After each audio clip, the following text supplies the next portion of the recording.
This is the Bank of America Countdown to Green as we get set to go racing. The 2-mile California Speedway has provided NASCAR fans with a long list of recognizable winners in a short period of time. Jeff Gordon, Mark Martin, Jimmy Johnson, Kyle Busch, and Matt Kenseth are just some of the stars we've seen shine on this track. Today, fans have come here knowing just 2 events remain in the race to the chase, and not everyone will get in. They're here to cheer their favorite driver one step closer to a run for the championship. The rush for racing gold has come to the land where everything glitters, unless you're 11th in a 10-man race. A summer of speed and excitement has made the turn into September. Left behind in a blistering path toward racing's grandest prize, you'll find the flickering dreams of those that had raging expectations and those that have finally seen the flame go out. But Matt Kenseth is on fire, black and white hot, with back-to-back wins at Michigan and Bristol, and already locked into NASCAR's championship chase. Kenseth won at California in February. He's a past series champion and is showing everyone he has all the tools to do it again. Right now, everyone is still chasing this California kid, #1 in the standings and locked into the chase, but he's still chasing his first championship. Behind Johnson and Kenseth, a race for points and positions. NASCAR's brightest stars and biggest surprises, all poised to lock up a playoff berth. 9 men separated by 219 points. 8 of them will make the chase. 1 could get shut out. NASCAR has come to California with the races counting down and the pressure building up. Don't pay any attention to what the calendar says. For the stars of NASCAR, this is Labor Day.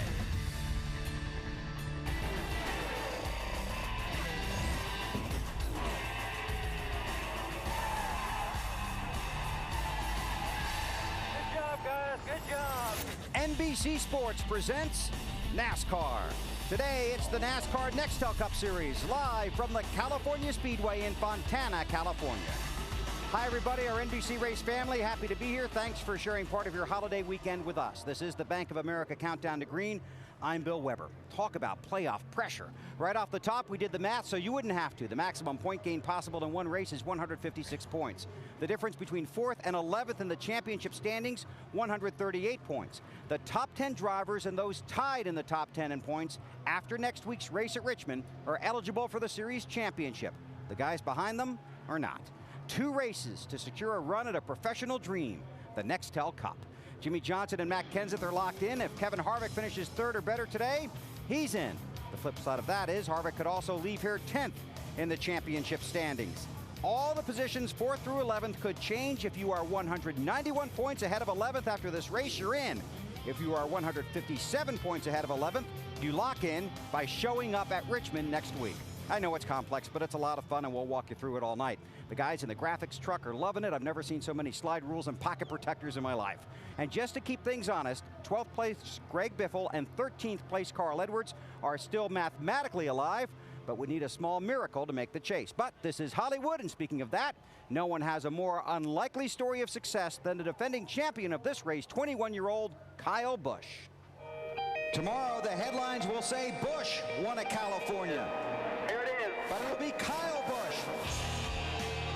Kyle Busch wins at California. Yeah, get it, get it, get it.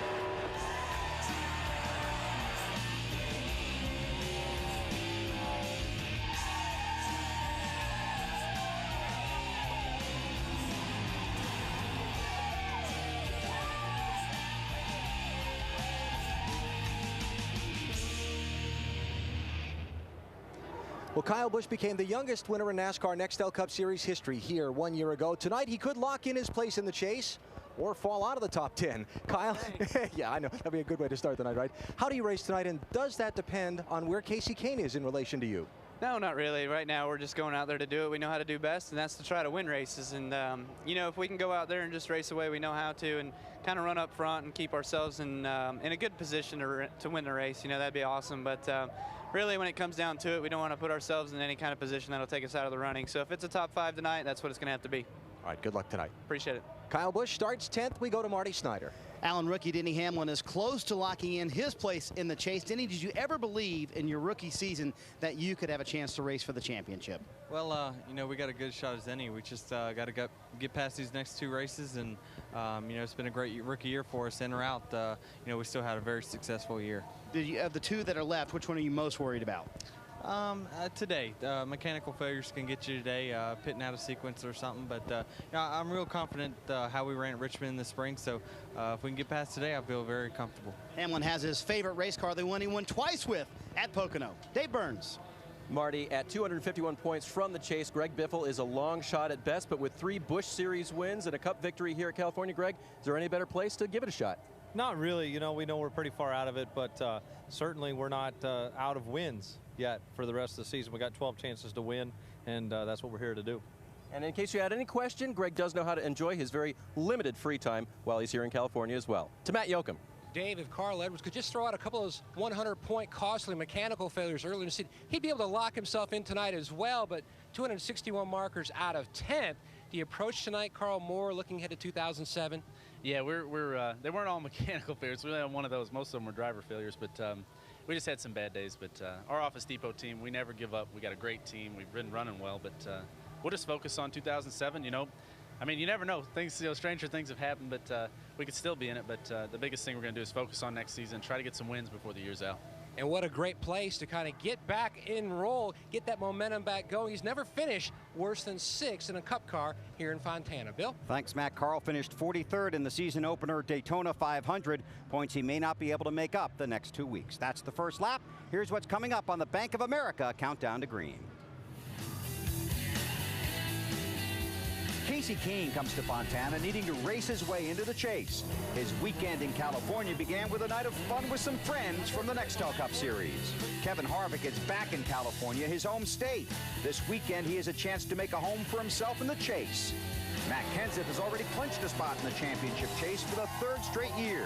He races into California looking for his 3rd straight win and the California season sweep. And we'll talk with championship contender Mark Martin coming up on the Bank of America Countdown to Green.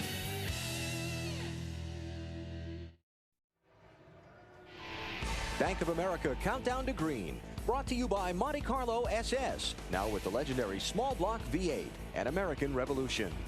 By Valvoline's Max Life, which outperforms conventional motor oils in helping extend engine life. And by Bank of America. Experience higher standards in checking only from Bank of America. Pleasure to welcome my colleague Wally Dalla back to the Bank of America Countdown to Green. You just heard Denny Hamlin talk about it. This is a fun place for drivers, but the engine builders probably don't sleep the night before this race. It's pretty much a nightmare for them because this place is so hard on engines. I mean, you're up on the RPMs all the time. You're really not out of the throttle that much, so it does hurt the engines. That's what these guys are sweating right now. Mechanical failure. Dale Earnhardt Jr., a perfect example from 1 year ago. Right. I mean, this was the race 1 year ago where they pretty much said, that's it. This cost us a shot at the chase. So these guys have seen some engine problems, and like I said, it's in the back of their minds. Okay, let's take a look at some of these drivers coming in here trying to get as many points as they can, starting with Earnhardt, who needs a good finish here tonight. Yeah, I mean, if you look at their past runs here, some of these guys don't have very good finishes, so it comes at a bad time. I mean, Earnhardt Jr., you look at it, his average finish is 29th. So this isn't one of his favorite places as far as his finishes go. So, yeah, he needs a good top 10 run. Casey Kane went to victory lane last night, needs to do that tonight. You know, all Casey Kane needs to worry about is just winning races right now because he can't control where the other guys finish. So all they have to do is go out and win the race. He does have a good record here. He has some good finishes here. Obviously, last night they won the Busch race, but look at this. Second, they had a little bit of a problem in February 2005, but they've been in the top 10 every time except for that one. Kevin Harvick, 3rd or better, he gets in. That would be big for Harvick and certainly big for Richard Childress and his operation. It really is because, I mean, Richard Childress expects to be in the chase. I mean, they've got such a great race team, and he's not afraid to make changes. They made changes, and both those teams are seeing, I mean, they're both running great. Harvick's had a great year. Burton obviously is having a really good year, and you know, they should have won some races this year. Right. And I think they're still going to win some races. Although you can see the pressure on Burton's face and these guys, they want to be in it so bad, and they're feeling that pressure, and but I think they're both going to be in at the end of the day. You walk through the garage area talking to these drivers, and it's not necessarily what they say, it's almost what they don't say that you have to listen to. They almost have a zombie look to them because that's all they're thinking about, and you could tell the pressure and the stress of this deal about making. Once Richmond is here and gone and the guys that are in, then they can start having some fun. I think the pressure getting into the chase is worse than winning the championship, and you can see it all over their faces. And that should make tonight's race pretty exciting. It's going to be, I think it's going to be a great race, and I think you're going to see some guys gamble a little bit, but it should be cool. All right, we'll look forward to it. I'll see you downstairs in a few minutes. All right. All right, Wally Dallenbach will be joining us in the booth for the race tonight here at California. Brian Vickers would like to get to victory lane, looking for his first career win. Could it come tonight? We'll find out. The Bank of America Countdown to Green races on from California.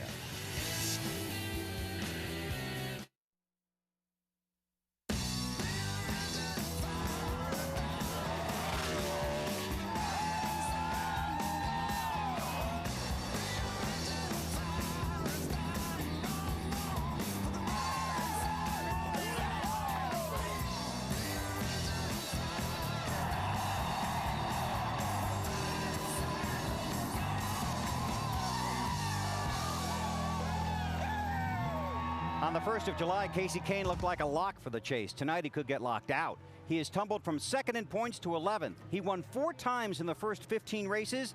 In the next 9 races, he has finished 22nd or lower 6 times and has just 2 top 10 finishes. Kane is a talented racer. He has a bright Hollywood smile and a strong female following, and he's all of 26 years old.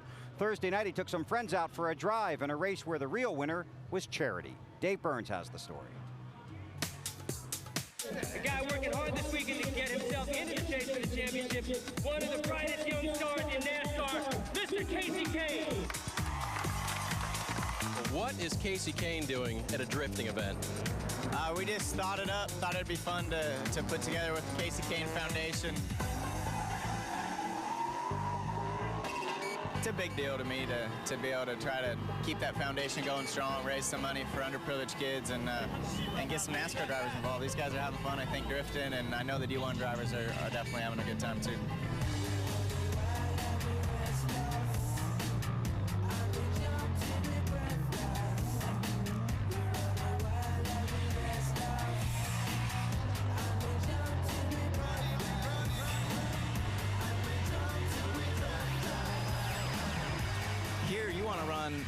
As far sideways as possible without spinning around, and that's it's just a completely different way to be sideways to drift, and I guess style and speed's what wins here, and to have speed and not hit the wall or spin out and have style is tough to do. How are you doing on style? My style is pretty good. I just got to keep it. I go a little too far once in a while. What did you think when Casey asked you to come out and go drifting? Did you know what it was? Well, you know, I'd always been called a drifter, but I didn't think it was this kind of definition of a drifter. I've got it down pretty good. I'm just working on the technique of how far sideways and how much tire smoke I can make and how good I can make it look.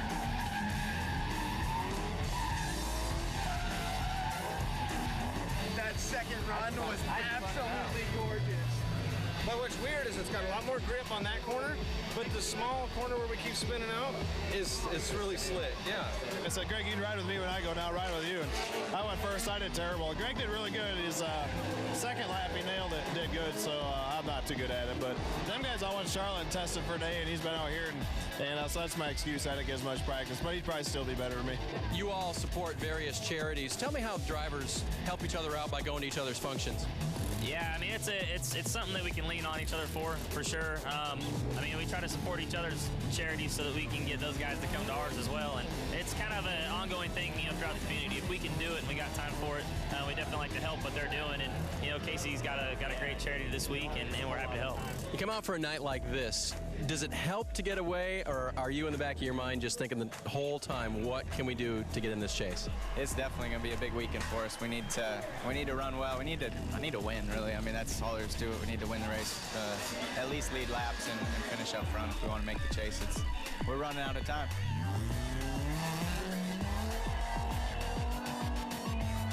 Every time I finish up, I think about the chase, think about what we got to do this weekend, but it's nice to be able to do this. I didn't think about it when I was drifting there a minute ago, so that was pretty fun. Yeah! He's a drifter now. And a season that started so well has unfortunately drifted a bit sideways in the wrong kind of way for Casey. Can you believe that you're battling hard to actually get in the chase now? I can definitely believe it. The competition and things that go on in the Nextel Cup Series is tough. So we're right there on the outside looking in, and we have a good race car tonight. I'm real excited for tonight and next week at Richmond. So we'll just have to see what happens, but we're going to be right in the middle of it. Anything from drifting apply from earlier this week? I used a little drifting last night after I won the Busch race. I drifted down the whole front straightaway, so that was pretty good. And just want to thank all the fans that were part of Wednesday and Thursday in Washington and then at Irwindale, and all the drivers that helped out too. It was a pretty cool event, both of them.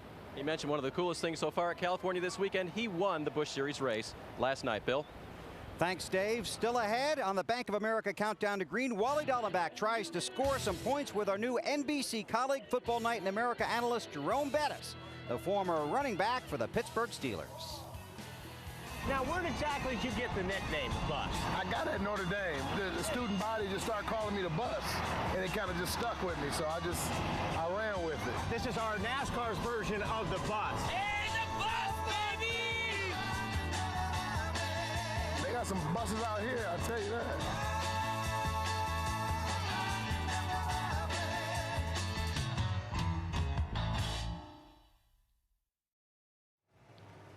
Fans filing into the California Speedway, current temperature 102 degrees.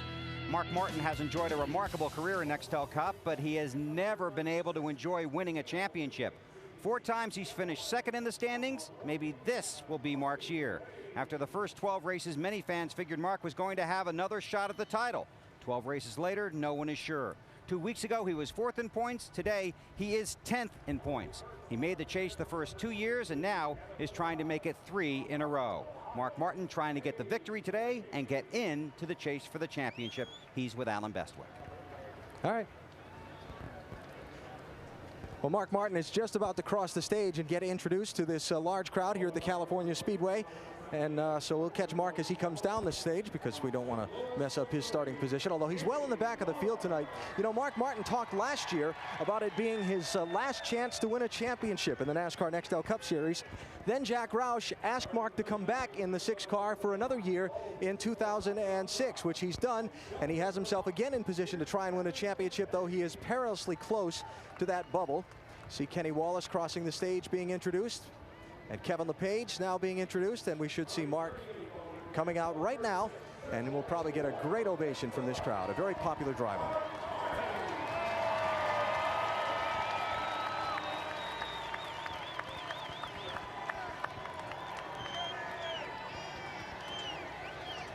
Mark may not have qualified very well, but he feels like he has a very solid race car for tonight's race, and we'll ask him here in just a moment about the pressure of starting deep in the pack and being so close to the bubble in this race to the chase with just 2 events to go.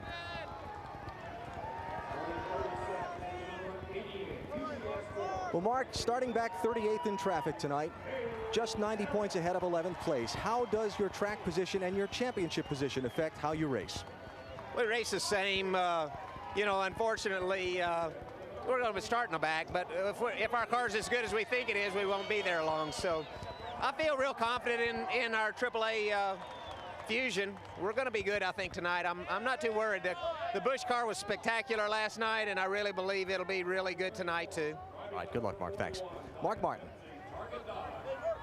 Matt? Alan, 1 year ago, Tony Stewart came into Fontana, the championship point leader. Today, he sits 8th in the championship standing. So, Smoke, do you have your spotter, Mark Robertson, keep you abreast of the other chasers during the race?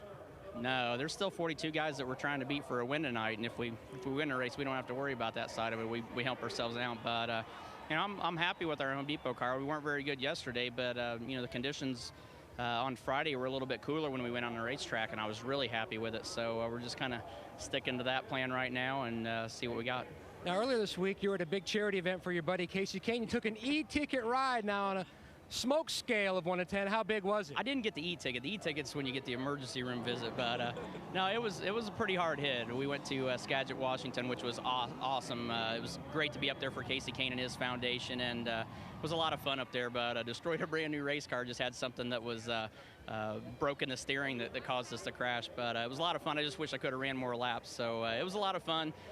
Raised a lot of money for Casey and his foundation and had a good time. So I'm just glad we're having a good weekend this weekend so far, and definitely I got to stop and take a minute to thank all the guys at Mechanics, where they've been doing an awesome job with our guys this year, and not only the 20 car guys, but the guys on the 11 and the 18 also. So just want to thank everybody at Mechanics Square this week. He's never won here, but he's had a lot of success. In fact, his best finished 4th on 2 separate occasions. Dave? Matt, Kevin Harvick finished 14th in the points last year, but with 2 wins and consistency this year, he spun that program around.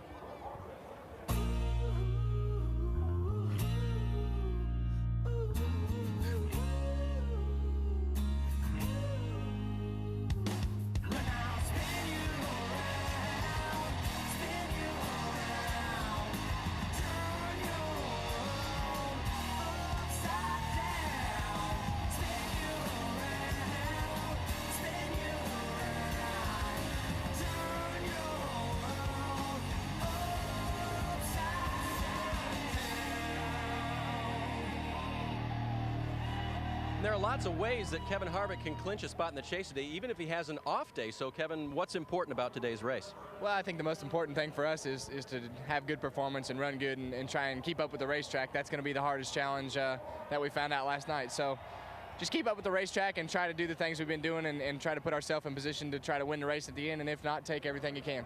If he keeps up with the racetrack the best, he can get his first win here at the California Speedway. Marty. Well, Dave, it's hot outside, so Jeff Burton and I have found some shade. And Jeff, his teammate, Kevin Harvick's teammate, close to locking in his place in the chase. What kind of finish tonight would make you sleep well this week going into Richmond, Jeff? I'm Clint Boyer's teammate, too. Okay, there's Clint Boyer. You're his teammate as well. We're, you know what, I mean, we love to leave here with our, with a guaranteed spot in the chase, but at the end of the day, we're just coming in here and race and do the best we can with the singular Chevrolet, and that's really all we can do is just go pay attention to what we're doing. I think our car's pretty good. We just got to stay, keep up with it. The track's going to change a lot. We got to make sure that we make the right changes and just go out and race and look at the points, and the race is over. So now we've covered all 3 RCR teammates, I should say: Clint Boyer, Jeff Burton, and Kevin Harvick. Bill. Thanks, Marty. Wally Dallenbach has enjoyed a very successful racing career. He's a 2-time Trans Am champion and a 4-time winner of the 24 Hours of Daytona. Earlier this summer, he won the prestigious Pikes Peak Hill Climb, beating, among others, his brother Paul. But this week in Wally's World, driven by State Farm, he tackled one of the biggest assignments of his driving career. First, he had to wax the Madden Cruiser. Then he had to drive the bus.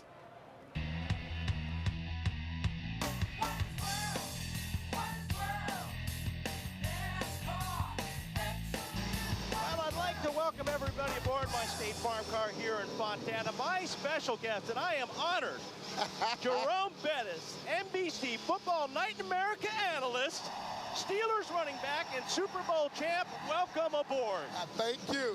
I'm glad to be here. You know, when it comes to race cars, you really want to have a lot of left weight in a race car. You know when it's good to have a lot of right side weight? Never. Never good to have right side weight. Never. Now, you had your rookie season here in California. A little bit special to be back, right? It is special to be back. But it's special to be back, of course, because you're getting a ride in Wally's World. You know, I've been looking forward to Wally's World, and it is truly your world. Woo! We officially broke the Wally's World record for the biggest guy in my car. All right. The man is in. No question. Moving now. We're moving. Oh, we're moving. I'm really good in the straightaways, but I'm not really good when I get to the corners. Woo! A lot of right side weight. I feel the left side tires are actually coming off the ground right now. Can you feel it a little bit? Yeah, I can feel it. I hope this right side not holding you down. Oh, this feels good, baby. You know, you've got a talented cast. You've got Collinsworth, Costas, and Sharp. But like me, you have to carry the crew, don't you? Hey, you know what? As a champion, I'm the guy that got to hold it all together, so I'm the glue. And this is a little bit better ride than the bus, isn't it? Oh, no question about it. This is a ride. Yes, you made some controversial comments about former coach Bill Cowher, you know, losing friends quickly, but don't worry about that because I don't have any left either. Friends are very overrated. Very. I know you're in my world now. How would you like to take me out on the field and return the favor? You better believe, if I can get you, you're going down. Oh, you're going down. Hey, good luck this Thursday, buddy. We'll be all watching to see how you do. I appreciate that. I'll be back in Pittsburgh. It's going to be great. And you know what this is? You know what this is? Terrible town. Oh. Give me some room in case I got to run.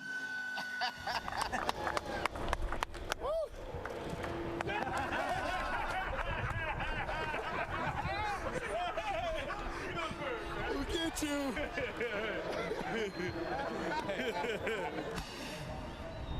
And the bus returns to Pittsburgh for NFL kickoff weekend. That begins with a Thursday kickoff special as the Pittsburgh Steelers host the Miami Dolphins. And as you might have heard earlier, quarterback Ben Roethlisberger underwent an emergency appendectomy earlier today.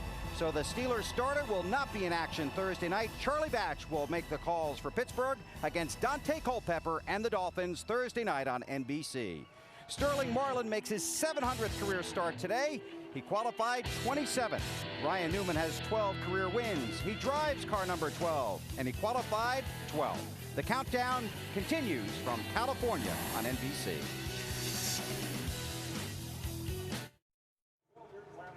The Bank of America Countdown to Green continues from California. The countdown to the chase is 2. Today, Matt Kenseth chases his 3rd straight Nextel Cup win. He has made the chase for the 3rd straight year. He's chasing his 2nd series championship. The temperature this weekend in Fontana has been over 100 degrees, but 34-year-old Matt Kenseth has been even hotter than that. Now, this week's Bank of America Higher Standards moment. Already has one Nextel Cup championship, trying to get another. Matt Kenseth wins at Michigan. Working the last lap at Bristol. Matt Kenseth wins the Sharpie 500.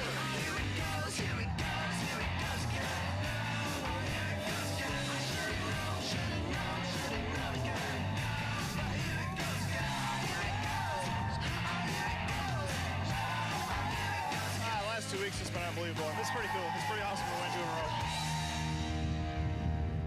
It was the Los Angeles Lakers and their coach at the time, Pat Riley, around whom the term three-peat became famous. Matt Kenseth goes for the three-peat tonight. How much does your success in these previous couple of races affect how you play tonight? We're just going to take it, one race at a time as we have been. It's the same car we ran in Michigan. It's tough here. It's been so hot, and I think the track's going to be a lot different tonight, halfway through the race than what it's been, so far practicing. So I'm not really sure what we got, but, Robbie and everybody in this whole DeWalt team's been doing such a super job. It's been a lot of fun to be part of it. He'll see if he can make it 3 in a row. Tonight he starts 11th. Bill. Thanks, Alan. Jimmy Johnson is another driver in the chase for the 3rd straight season. 2 years ago, he finished 2nd in the chase, just 8 points out of 1st. Johnson knows better than anyone that every point you carry into the chase could be the difference between a championship season and a long, cold off season. This week, Johnson spent some time fishing in Alaska, hoping this year he can reel in the Nextel Cup. Being able to get away, kind of let go of any stress or pressure, whatever it is, and just get your battery charged up before the final 10 is really what I was after. On top of that, some good friends and a good boys trip never hurts. I'm going to Alaska where nobody knows my face. I'm going to Alaska where there ain't no rats to raise. In case nobody noticed, it's cold. We're in Alaska. That was a bite right there, though. Got bit. We fished, did some kayaking, and then did some freshwater salmon fishing after that one there in the stream. Went deep sea halibut fishing. Saw a lot of different things, from killer whales, a big pod of killer whales traveling along, a good-sized pod of humpback whales, just a little bit of everything that Alaska had to offer. Bunch of them. That is so cool. That wasn't only getting away from racing, that was getting away from civilization. I love traveling, 1, and then 2, it's good just to get away and hang out and think and do your thing and do something fun and experience it like that. So I enjoy fishing. I enjoy seeing new places, so it kind of all rolled into one. It worked out. It'll be an amazing trip, something I'll always remember.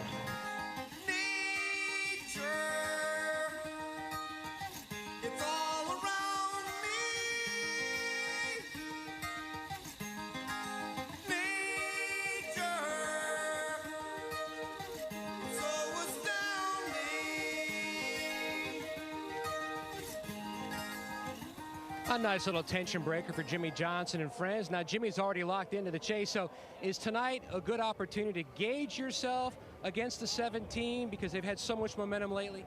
I think it's really a good chance for us to look at the 17, the 20. I think the RCR cars have been strong. It's going to be a great track for Casey Kane tonight. I think it really is, a warm-up for the chase for us. I know there's some guys that still fighting hard for points, find out where they're going to be in the steel, but the 48 team, we're looking at this as a big race for us. Hopefully we run real strong, can learn some stuff from here and keep on this points lead.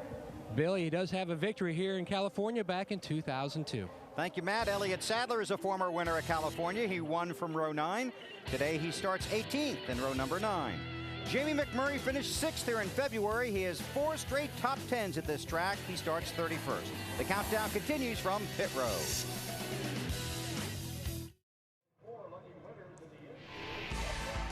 Bank of America Countdown to Green. Brought to you by Bank of America. Experience higher standards in checking only from Bank of America. By Little Debbie. Go to LittleDebbie500.com for your opportunity to win great racing prizes. Little Debbie, unwrap a smile today. And by Sharpie. Write out loud.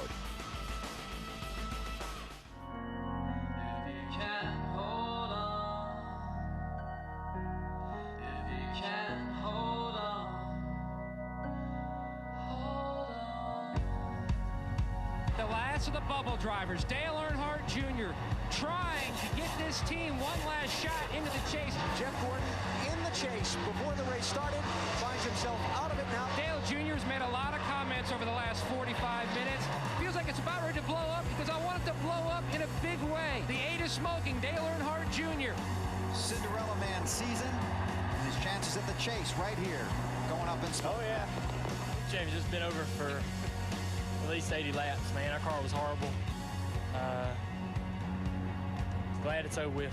Here comes the rally. Jeff Gordon worked after this car all night. Remember, they went as far back as 30th at one point. It might be too late for the 24 now. Everywhere we go, we stink or we're good. Yeah, I have no idea.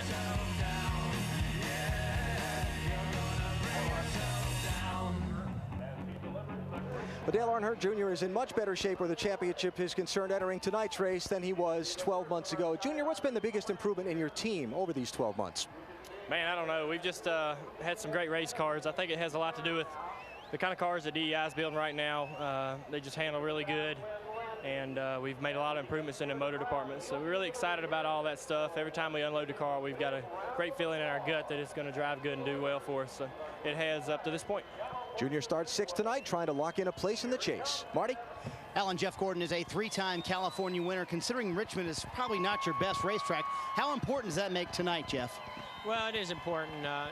We've run well at Michigan and other tracks like this, so we feel like we've really hit on some things, and we got to capitalize on that with the DuPont Chevrolet. And I don't want to have to count on Richmond, but at the same time, I feel like our program, our whole team, our cars, everything has improved so much that even if we have to go into Richmond, I feel pretty good about things. Things have been going well for us, and sure, it'd be nice to have a little bit of a cushion, but you can't count on that. It's so tight.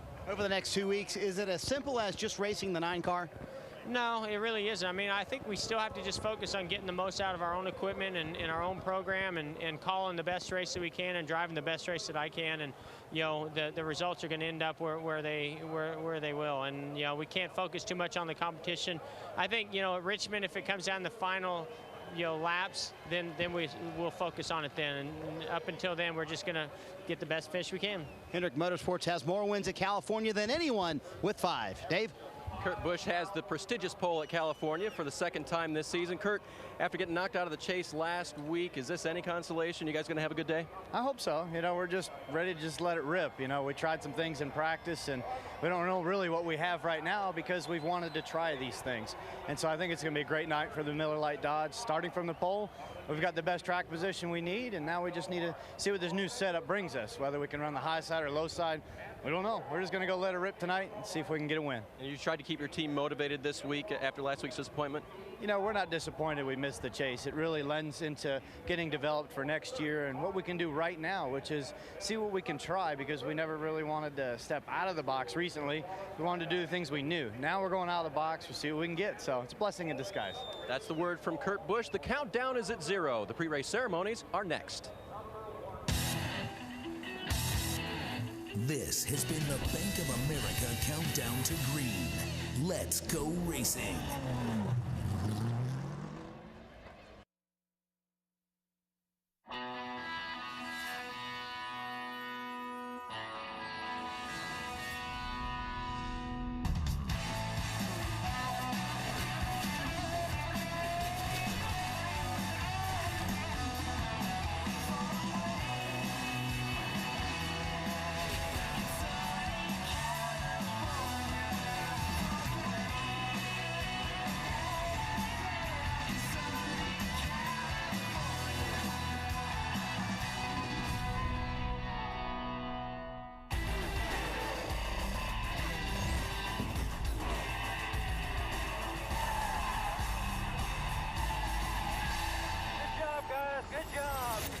NBC Sports presents NASCAR. Today, it's the NASCAR Nextel Cup Series from the California Speedway in Fontana, California. And welcome to sunny California. Sunny, hot, and windy California. Temperature about 102 degrees. The sun expected to set a little after 7 o'clock local time. 10 former winners in today's race. They're all lined up along pit road. Let's go trackside now and join the pre-race ceremonies. Ladies and gentlemen, please rise and remove your hats as the Fort Irwin National Training Center Support Brigade presents our nation's colors. Please remain standing as Jeff Hamilton from Motor Racing Outreach delivers today's invocation. Let's pray together. Dear Heavenly Father, we celebrate the life you've given us by being here today to enjoy one of the many pleasures you've given us. May we live our lives in a way that pleases you. We ask that you protect the drivers and teams honoring their efforts, and thank you for everyone who's worked so hard to make this such a successful event. Now let your grace cover our lives and your blessing be on our country. Amen. Race fans, now to perform today's national anthem, please welcome R&B superstar May I.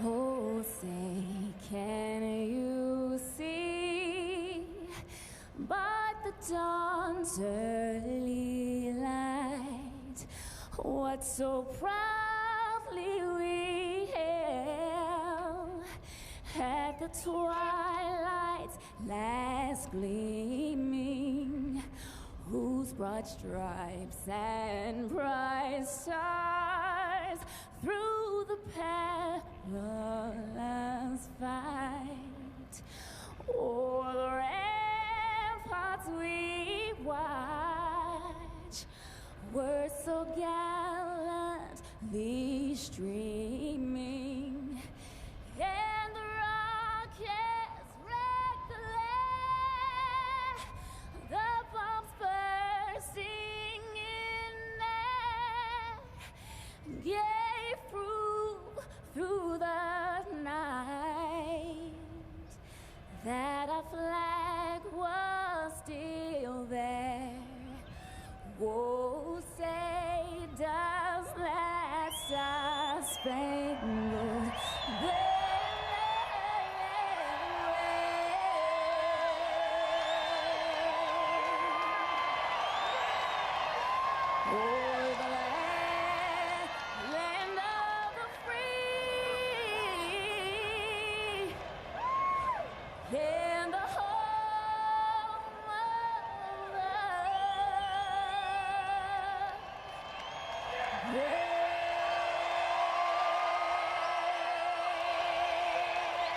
Let's hear it, race fans.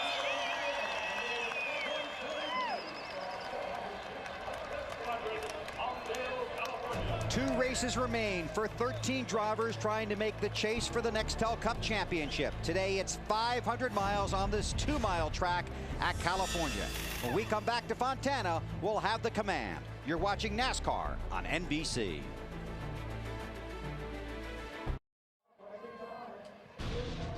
NBC Sports live at the California Speedway in Fontana, the 25th race of the 2006 NASCAR Nextel Cup season, just moments away.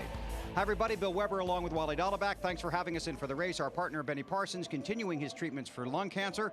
Benny had a very good week, and he expects to be with us next week when we race in Richmond, Virginia. Benny, you'll enjoy watching this one. It's a fun track for the drivers. It's smooth, it's fast, it's flat. But the engine builders, as we talked about earlier, they have their fingers crossed, basically. Yeah, this is a nightmare for them, really, because it's a hard on engines because you're on the gas all the time. You don't really give the RPMs a break. This is a very fast racetrack. A lot of guys had problems here in the past. I mean, Biffle dominated this race in the spring and blew an engine, and that's what these guys, the drivers, are worried about. It's an easy track to drive. Here you see Tony Stewart, same problem. It's not, for the drivers, it's a fun racetrack to drive. It's an easy place to drive, but the engine builders are sweating. It's been a fun weekend to be in the garage talking to these drivers because you can feel the pressure, and it's not just the drivers, it's the crew chiefs and the entire team surrounding them. Yeah, and it's not fun for the drivers, especially the guys that are trying to get in the chase. You can see the looks on their faces. I mean, they're almost like zombies. They're under so much pressure and so much stress to get in this thing. They know that this race in Richmond's very, very important, and they're just tore up inside. This is an important deal. Casey Kane, he's just got to go out and win this race, and because he can't control what some of the other guys do that are in the chase, he's just got to go out and get really good finishes. Greg Biffle and Carl Edwards are in the same situation, long shots, but they have to race hard, finish up front. But for some of the guys that might be able to settle for a 5th place finish to protect their position, that could open the door for some of these younger guys looking for their first win, like a Brian Vickers or maybe Clint Boyer. Yeah, I think so. I think it opens it up. I think all these guys are going in at the start of the race thinking they're going to try to win the race. But as it gets further into the race, if their car's not handling too well, they're going to start pylon racing. They're going to start looking at the pylon. They're going to start seeing where their competition is, where they need to run to help get their shot in the chase. But like you say, Vickers, some of these guys, they like it because they're going out, they got nothing to lose. They're going out to win this race. That's all they have to worry about. Surrounded by a bunch of support. Should be a fun evening of racing here at the California Speedway. Glad you're along for the ride. Right now, let's take you trackside and get the command for tonight's race. Race fans, it's time now for the most famous words in motorsports. Please welcome our Grand Marshal, Sony recording artist, Kelly Clarkson. Gentlemen, start your engines!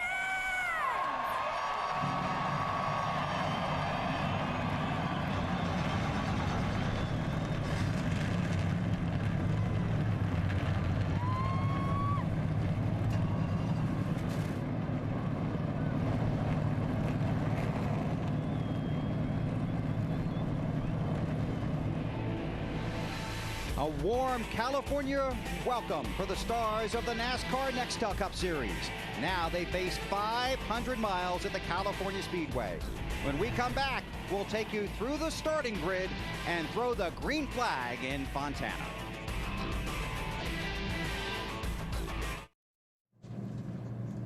Sony, the official high-definition television of NASCAR on NBC, takes your NASCAR experience to another level with Sony Full HD 1080, the world's most powerful HD experience.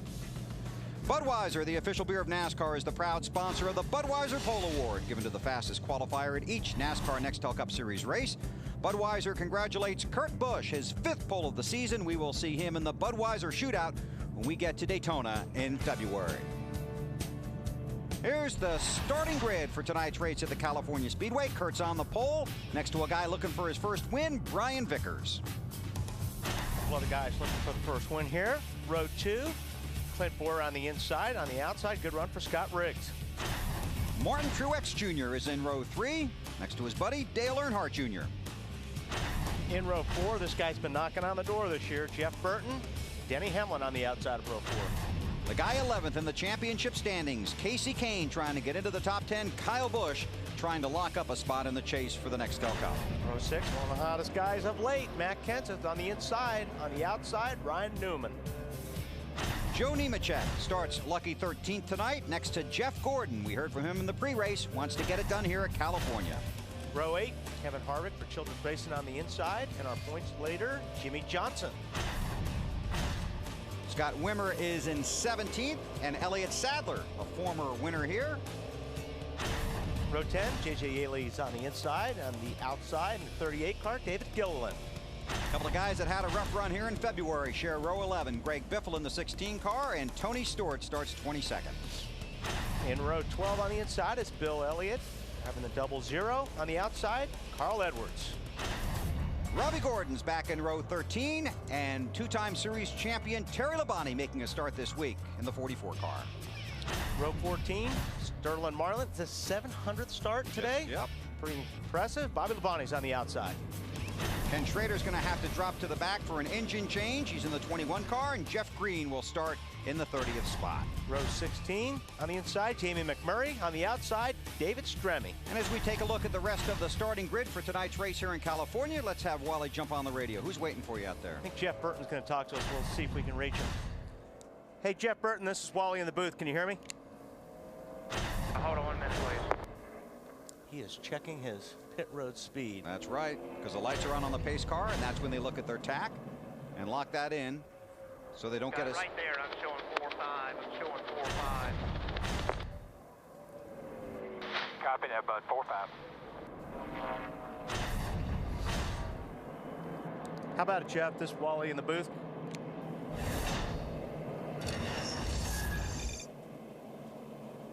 You 10-4. You got 45 right there behind the pace car. Copy that. 4. I'm going to go to 4.6. Still working out. And you've got to get it right.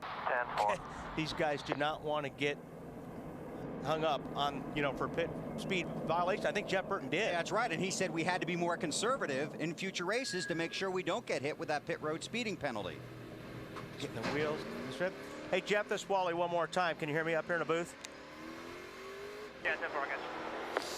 Yeah, you want to get that pit road speed really, really get down, don't you? Yeah, it's really important. It's, if you don't get down there fast enough, they all leave. If you get down there too fast, you get penalized. So you got to make sure you get it right. How about your car tonight? I know, the best time to be in the car is now. I mean, you think about the chase all week long when you're out of the car, but when you start the engines, you're ready to go. You got a good race car tonight? I think the Chevrolet is pretty good. Yeah, this is the best time of the week. I've not felt very good this week. Every time I roll over in my car, I feel good, so I'm glad to be in here. How's that sun looking down into turn 3? I see you got some dark tear-offs on your helmet. 10-4, it's here in a little bit, that sun's going to start setting right on turn 3, and it's going to be really hard to see. So I've got a couple of series of shields I can pull off.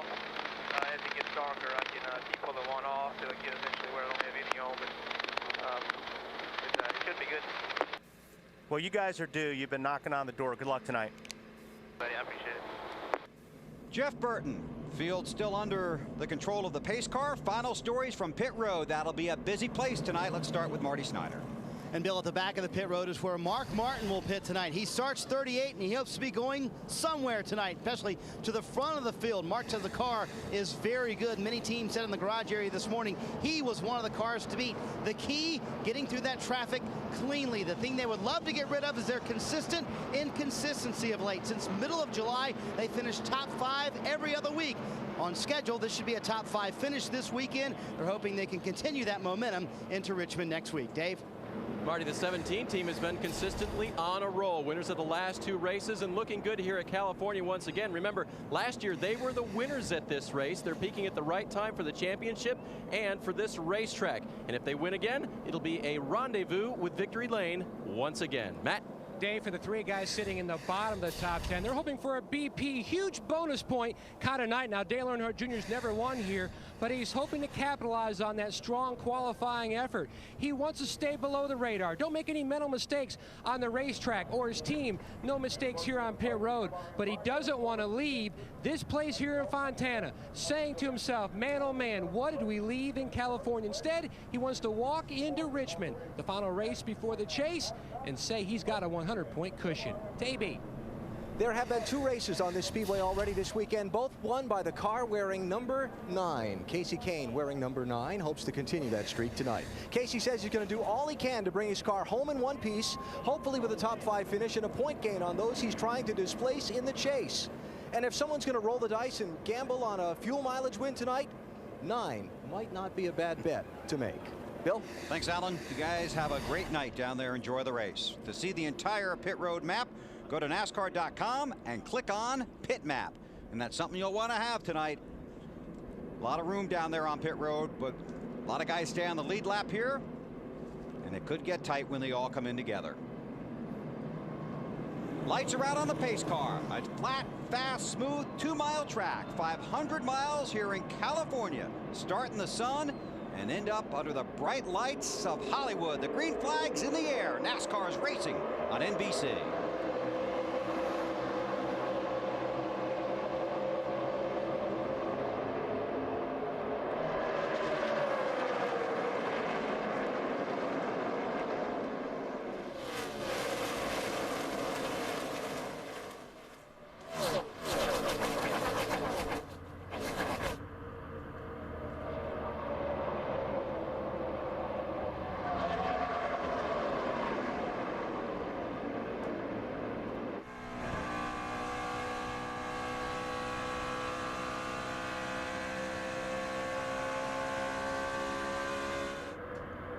Strong start by Kurt Busch.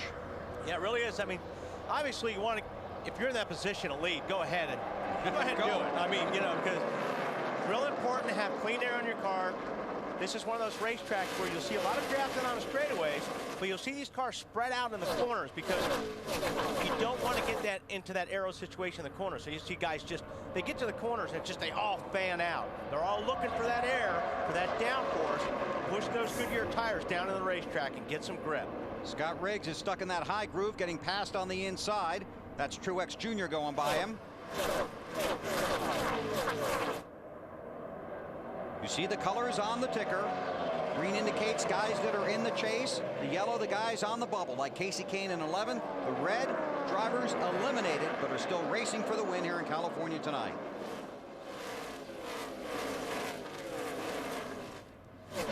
Earnhardt Jr. up to 4th.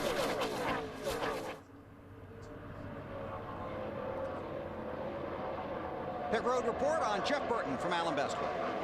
Bill, Jeff Burton, very loose, very relaxed when I talked with him earlier this afternoon. He's had some troubles finishing races the last couple of weeks, not falling out of them, but running up front, leading laps, wow, that was close, and not being able to get the win. It's been a long dry spell. Burton says they think they understand what their issue's been in the final laps of races. They hope to come away with the big trophy tonight. Scott Riggs has his hands full. Well, he did after Burton took the air off the spoiler. And like I said, it's one of those places where everything is very aero dependent. You can get underneath the guy. We saw a lot of loose race cars last night. This track right now is slippery, and I mean, you'll see a lot of guys being loose right now. Look at how bad the sun is going into 3. That's what these guys are fighting. It's out of Jeff Burton's car, and what you do is you have a clear visor on your helmet, and then you put these dark tear-offs on. So it actually is like having a smoked visor, but when it gets dark and you get those visors off, you'll have a clear visor. There's Riggs in the 10, Casey Kane right behind him, Matt Kenseth in the 17 on the inside. And you're drafting here. I mean, straightaways are long, it's fast. If you've got 3 or 4 cars that are lined up on the outside and you're the only guy on the inside, you're not going to pass them. You're going to get passed. You talked about the engine builders on the countdown to green. The wind here blowing down the front stretch from turn 4 to turn 1. That's where you turn the most RPM. They're really going to be hustling down the front stretch, going into the wind down the back stretch. Yeah, you look at the RPMs. A lot of RPMs. They don't really drop in the corners. So you're, like I said, you're getting out of the throttle, but you're carrying so much speed here. You're always up there on the RPMs. You got something on 24, Matt?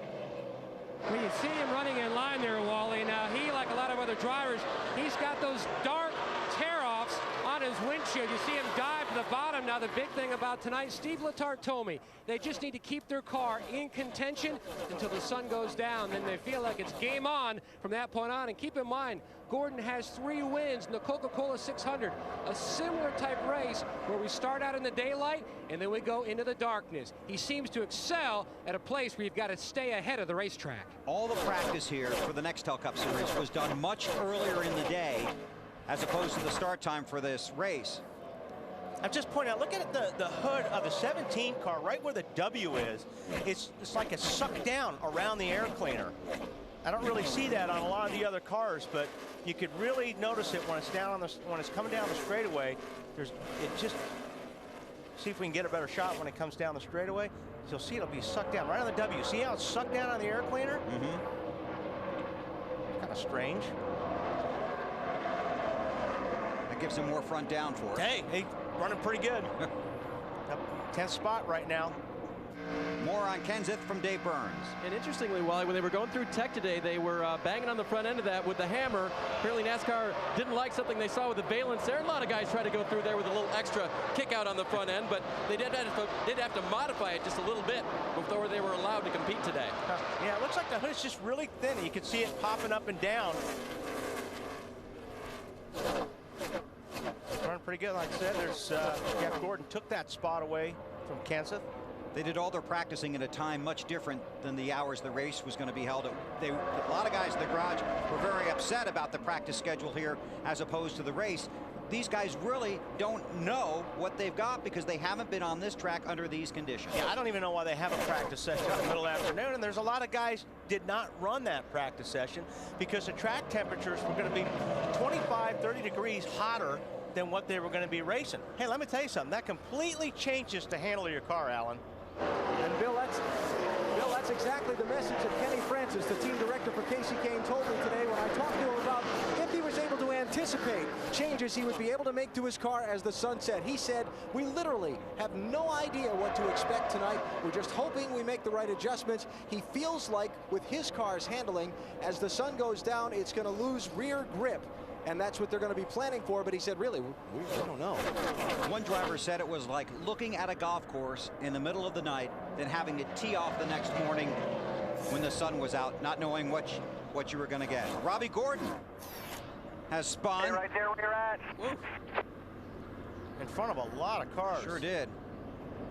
Looks like he's got a left rear flat, but we can't tell if that happened during the spin or before the spin.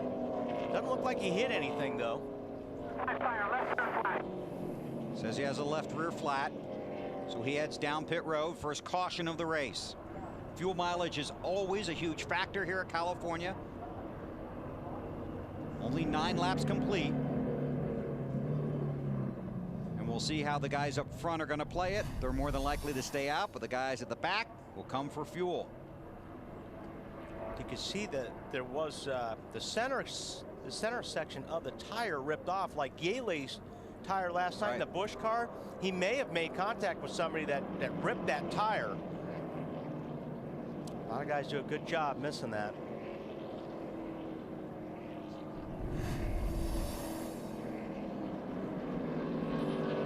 A lot of times if you rub up against a guy, it'll slice the side of that tire, and then the center section will just come right off. It'll rip right off the tire.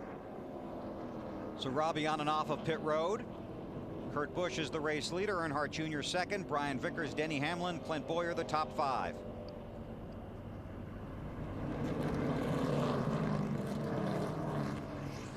They work down the long backstretch here under caution. Been a frustrating year for Kurt Busch. I was surprised to hear him say that they weren't disappointed they didn't make the chase, and a lot of that's been going on in the garage this weekend. The drivers are telling you one thing, but it's really what they're not saying and what they're feeling that you have to read into their comments and their quotes.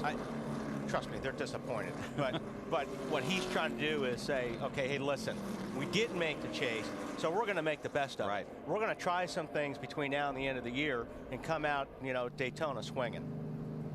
So they'll experiment during this race, so when they run here in California early next year, hopefully they'll have a strong run and put themselves in a good position early in the season. Pit road is open and everybody coming. Marty. Bill, Ryan Newman started 12th. He's made his way up to the 9th position. The car's a little bit tight when he gets back to the gas. Now, these guys, like an NFL team, have named their pit stops. The play called now is called Cage Fighter. 4 tires, no changes to the chassis, though, for the 12 car. Dave? 2 tires on the right side for Matt Kenseth. They're going to try that early, see if it works. He also wants a track bar adjustment. His car is loose. Matt. And Dale Earnhardt Jr. in the A car started 6th, currently in the 2nd position. No changes for Jr. Says the car is neutral and likes it. AB. Kurt Busch's team has already made an adjustment to the crossweight on their car, feeling like they might give up a little track position with teams taking 2 tires. Looks like they might have had a little trouble on that stop. Cost them a couple of spots. A lot of traffic down there on pit road. Let's take a look at the Nextel race off of pit road. Casey Kane picking up 5 positions. Various strategies going on here early at California. Under caution in the Sony HD 500 live on NBC.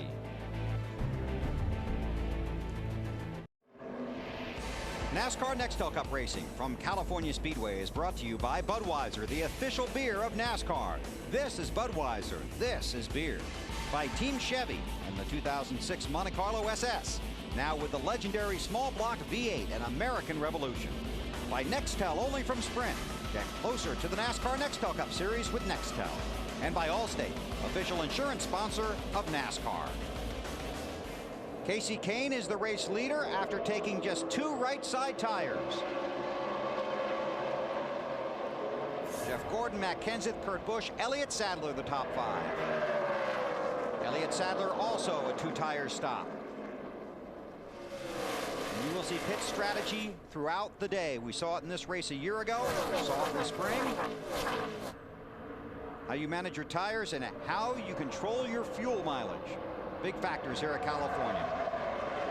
Denny Hamlin in the 11, Dale Earnhardt Jr. looking under Elliott Sadler. If he can see. The sun is really bad in that situation right now. It's probably the worst it's going to be. And you actually can lose sight of the guy that you're passing when you go underneath down there in that corner, because it just blinds you for a couple seconds. Trying to keep track of some of these guys. Mark Martin started deep in the field, 38th. Restarted 24th after the pit stops.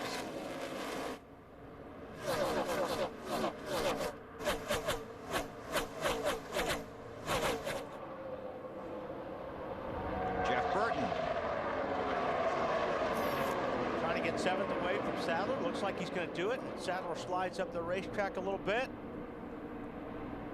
4 tires instead of 2. Yeah. More on Sadler from Marty. And Bill, that was a 2 tire stop last time for Elliott Sadler, as you reported.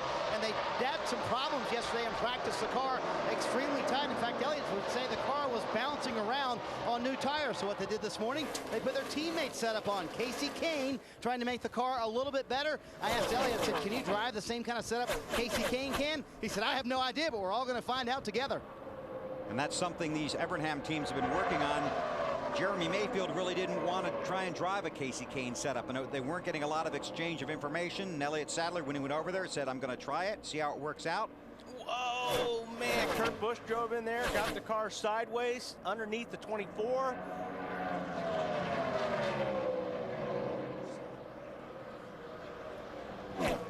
Now both cars had grappling help down the straightaway, so Jeff Gordon and Kurt Busch they went in the corner pretty even.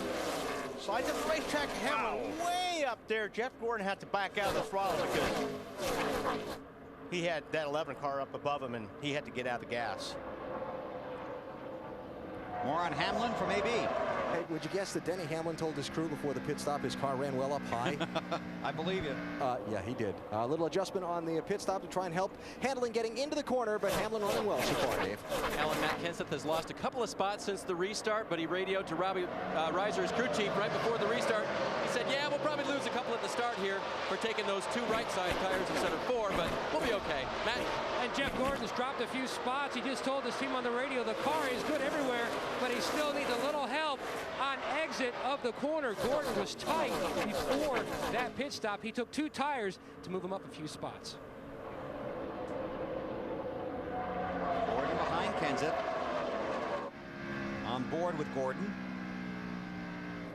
That sun's going to get brutal, isn't it? Yeah, it really does. And I mean, it's hard to explain, but I mean, you really get down that corner and you can't see for a second. Ooh, 17 is off the pace. I don't know if he just slid up the racetrack and had to jump out of the throttle. That's what it looked like, because he's back up to speed now.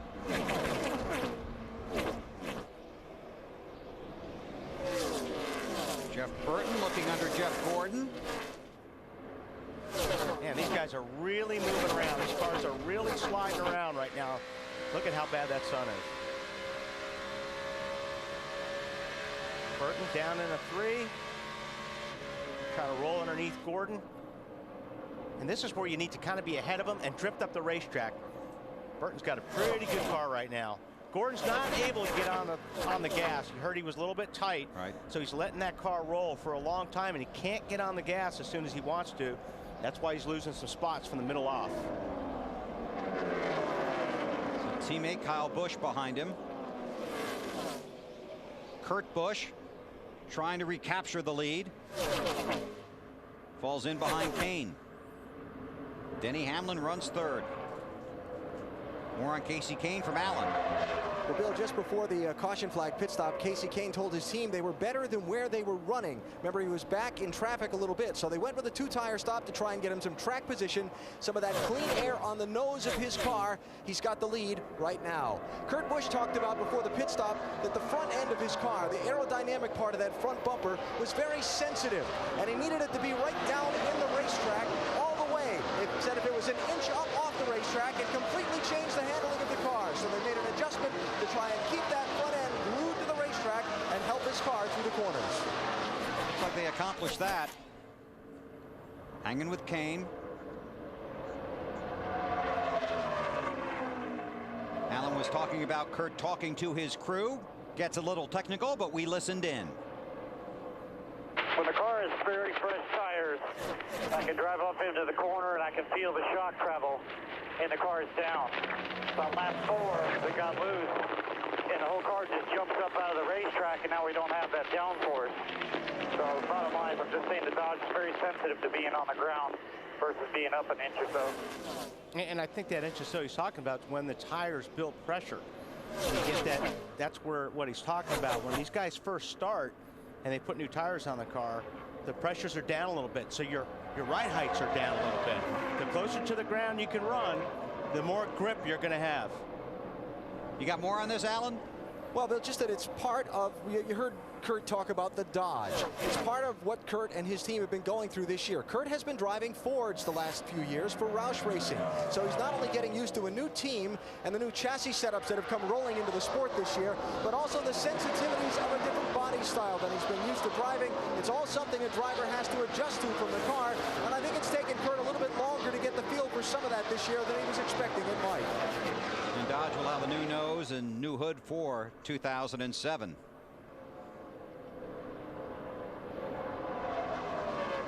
Matt Kenseth is second in the championship standings. Is dropped back all the way to 10th. Dave, what's going on with Kenseth? Well, Matt came on the radio right after you guys noticed that he had fallen back, and he said, "What was that?" The spotter radioed back, "We'll go have a word." And then Matt said, "Guys, the next time that happens, there's going to be a big wreck." Obviously contact with someone, not sure who, but it set him back. Well, let's see if we can't find out who he might be talking about. There's a few laps ago. Kenseth in the 17.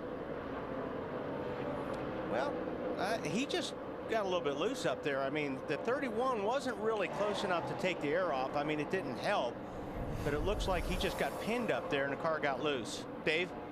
And Matt just radioed back to the crew explaining a little bit more. He said, and he was talking about Jeff Gordon. "Okay, I know he didn't mean to run me like that, but the car is so incredibly loose right now. I need some room out here." Yeah, I can see that, you know, where Jeff kind of slid up the racetrack, and maybe Matt had to avoid that a little bit, but had nothing to do really with the 31. Because it looked like Gordon had a good run coming off the turn, and Matt did not. Casey Kane, a winner here last night. Used some great pit strategy. With about 55 laps to go, got him into victory lane. But don't take anything away. He had a very strong car and a strong run last night for Kane. Casey 11th in the championship standings. There you can see how close it is right now. More on Casey from Allen. Actually, Bill, it relates to the guy that's racing in for the lead there, the 11 car, Denny Hamlin. I talked with Denny and his team's transporter this morning. He told me about his championship position. He said, really, the only car we're racing out here is the 9. Trying to make sure we stay ahead of him and gain points and lock ourselves into the chase. Funny that now they're racing for the lead here, huh? Exactly right. Casey Kane out front in California with Denny Hamlin and Kurt Busch chasing. Just one race before the cutoff after this one. Casey Kane from Washington trying to claw his way in. We're under caution. Take a look at our Team Chevy drivers to watch in their best California finish. The caution is for debris in turn 2. The pace car has just picked up the field. Pit road is open and everybody's coming down again. Dave Burns. And Kevin Harvick will come on to pit road and make the long stroll down pit lane. Bottom of your screen right now on that 29 car. The car was loose earlier. They helped it a little bit with the track bar and air pressure adjustment. Kevin said, I want to do some more of that, but not the track bar this time. Let's just do the air pressure adjustment, see where we end up. It'll be a 4-tire stop for the 29 car. Matt? Dale Jr. stopping short in his box. He doesn't have an issue with the 25 of Vickers leaving. The concern for Jr. is not the car, it's the radio. He can hardly hear anything. The team says no changes on this stop for Dale Jr. AB. Going to be a 4-tire change on Casey Kane's car. They are going to pull a spring rubber from the car. Looks like they did that on the left rear. And away he goes, so not bad for having pulled that spring rubber out. They have to hesitate just for a second, that extra move on the stop. Trying to improve the handling of the car. You see the race off of pit road.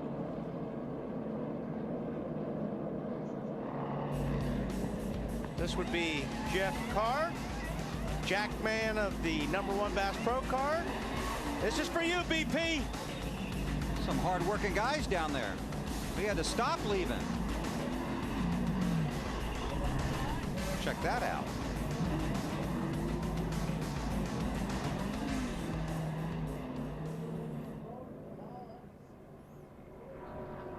Guys kind of give us a heads up on stuff like that.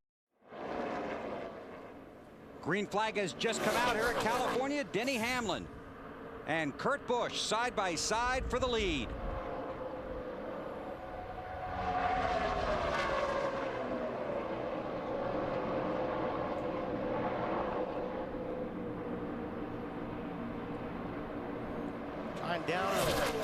Trying to stick on the low side, but Kurt Busch has got a pretty good run up on the high side. Now we'll see who Burton goes with. He doesn't really commit to anybody. Commits to the 2 car there at the end.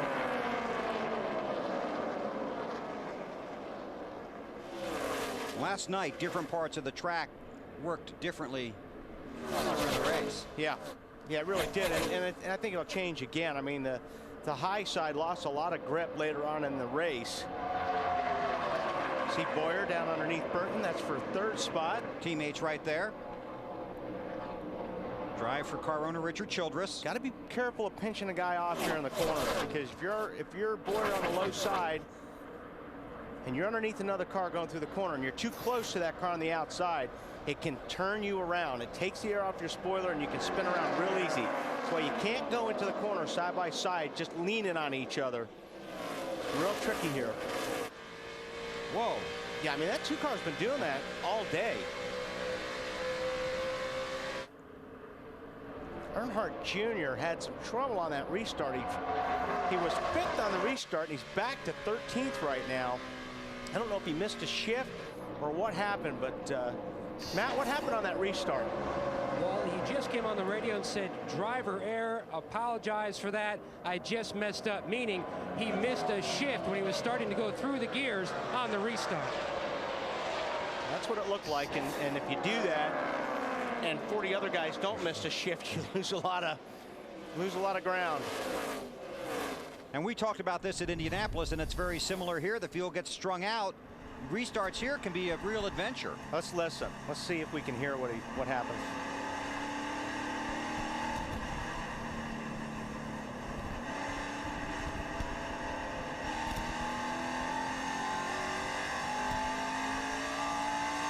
You know what? He didn't miss it.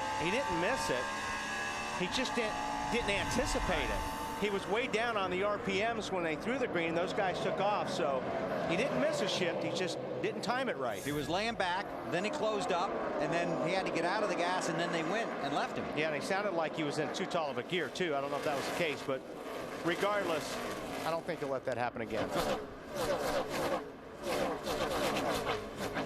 Earnhardt back in 13th.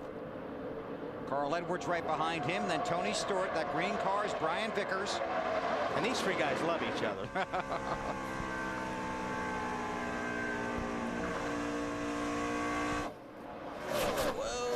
17 a little bit loose.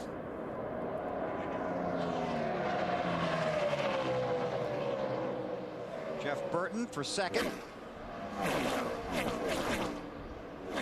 Boyer, his teammate.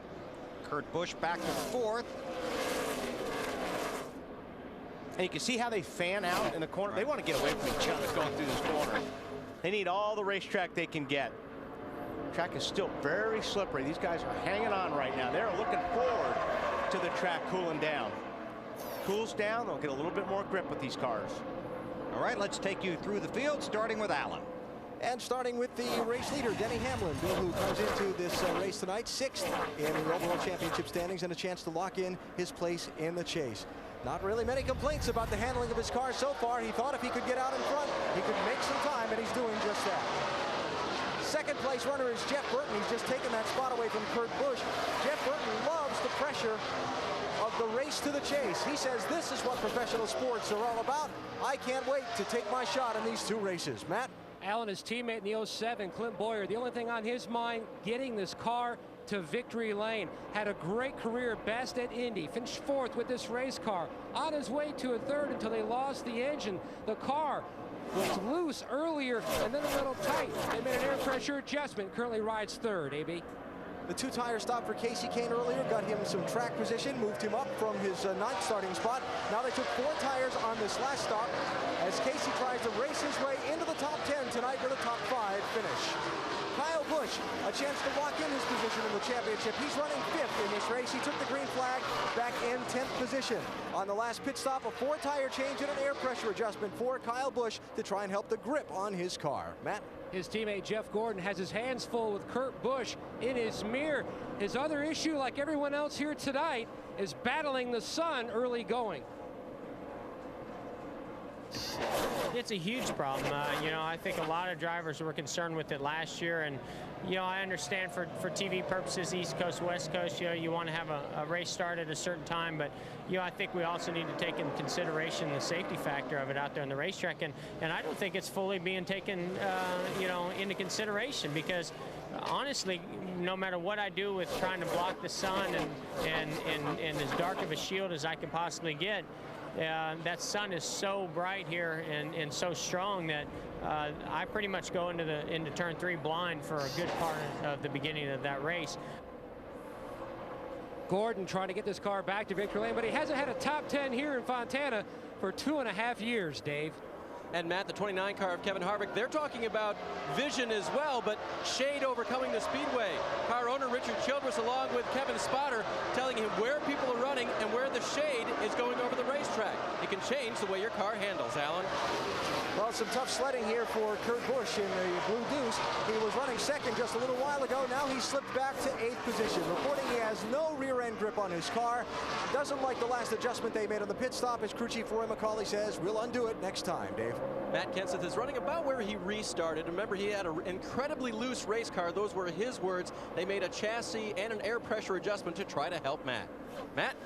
And Dale Earnhardt Jr. you saw trying to bounce back from that early miscue on the restart. Now Junior's other concern, radio issue that takes us the earplug connector that goes into his helmet. But like everything with this driver and this team, they continue to progress with maturity. There'll always be radio fights. I mean, we're pretty much like brothers, and we're always going to have our disagreements, but there's a whole lot more respect back and forth now. We treat each other like grown men, and instead of just little punk cousins. So it's a big difference and a great weight off my shoulders this season, and his too, I'm sure. Dale Jr. was 10th. Now it looks like he's going to lose another spot to Tony Stewart, who was pinned on the bottom. Stewart said earlier the car was extremely loose, but we are going to be in great shape. I am just cruising, and it shows as he tries to take another spot from the 17 at Kenseth, Marty. Man, I would describe Jimmy Johnson's progress as plodding forward. He started 16th today, currently up to the 12th position for Johnson. He was very tight, having no front grip up high on the racetrack. Did several things to fix that. One, he moved to the bottom of the racetrack. They also made a wedge adjustment, and he dialed in a little more rear brake to the car as well, Matt. And Carl Edwards in the 99. Now, you heard him in our pre-race show talk about the fact that he's got such a huge hole to try to dig out of. Now, he just wants to get this car into victory lane and work as Junior bobbles a little bit down on the bottom, just trying to get this team back on track like they were last year, AB. Well, Greg Biffle with an outstanding record here at California Speedway, trying to get some wins before the season ends. His chances to get into the chase, well, they're pretty slim with just 2 races to go. Biffle says his team just waiting until darkness. They think their car will come alive then. Matt? Brian Vickers started on the outside of the front row, thought he might have his best shot of scoring that first win, but the car too tight in the center while he's trying to run the bottom. He's tried to move up to the high side to see if that will help fix his bias issue. It hasn't yet. Snyder? Mark talked to Pat Trice, the crew chief for Mark Martin this morning, and he told me, you know, I want to make it to lap 50 and try and be in the top 15. Look at this, lap 44, Mark Martin from 38th to 15th. They've made it through the part of the race they were really concerned about. They have made no changes on both of their stops. They, however, have some radio problems, not with Mark's radio. Someone's radio on the team is sticking. They've been having trouble finding it all afternoon long, Bill. Thanks, guys. Those are the top 15. Vickers, Sorensen, McMurray, Nemechek, and Casey Mears, the top 20. Every car is on the lead lap. And that's very, very aggravating what Marty's talking about. Having the radio stuck open. Here you see Kansas and Kurt Busch running for position. That, if you hear that, it's very, very annoying. Because all you're hearing is noise or background noise or whatever, and it's just shut that radio off. Alan? Bill, we're going to continue to see Kurt Busch in that 2 car slide back. He said the back end of his car is so loose right now, wiggling around, that he just doesn't want to get too close to anyone for fear he's going to wreck. A little while ago, he called into the team and told them to go get a new right front spring ready for the car, just in case, perhaps some concern that the right front spring on that car may have gone sour. If he stays up high, Kevin Harvick trying to clinch a spot in the chase. Don't forget, those guys talked about trying some things, right. You know, the 2 car of Kurt Busch, so maybe they went in the wrong direction. And they'd rather find that out now than when they come back here in the spring. Harvick in 8th, Kenseth in 9th. Right now, Denny Hamlin, the rookie, out front in California. 2 wins this year, both at Pocono, in that exact car. It has been a remarkable season for this rookie.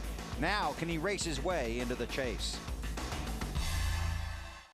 Denny Hamlin continues to lead here at California. Jeff Gordon has moved into 2nd, and it's Casey Kane, Jeff Burton, and Kyle Busch, our AutoZone in the zone drivers here. While they talked about it on the Bank of America Countdown to Green, Casey Kane, 3 top 10 finishes here in his last 4 races. Jamie McMurray and Carl Edwards have both run well here. Edwards really needs to get himself a win and hope the other guys have a little bad luck. His chances of making the chase are pretty slim. Yeah, he needs quite a few guys have bad luck right now. And there's that sun. It's not getting any better yet. It's the old story. It's going to get worse before it gets better. Exactly. Right? And it, you know, gets to a point, you heard Jeff Gordon talking about, I mean, it gets to a point where you go down into the turn 3 and you can't see anything for about 2 seconds. Great feeling at 185, 190 miles per hour. Denny Hamlin, top 12 finishes in 8 of the last 10 races, 6 top 10s in the last 6. Has just been marvelous to watch this year, and surrounded with a really strong team, not only here at the track but back at the shop as well.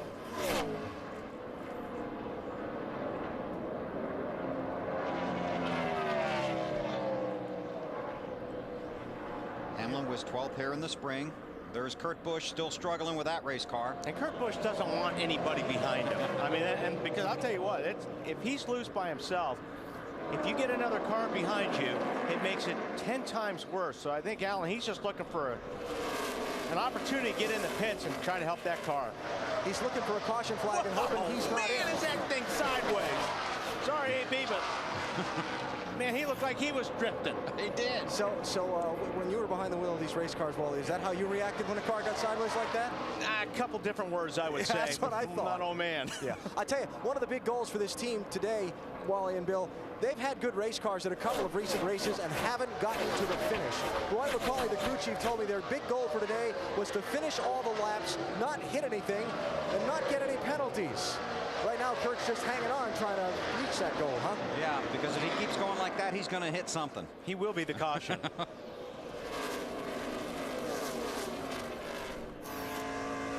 On board with Dale Earnhardt Jr.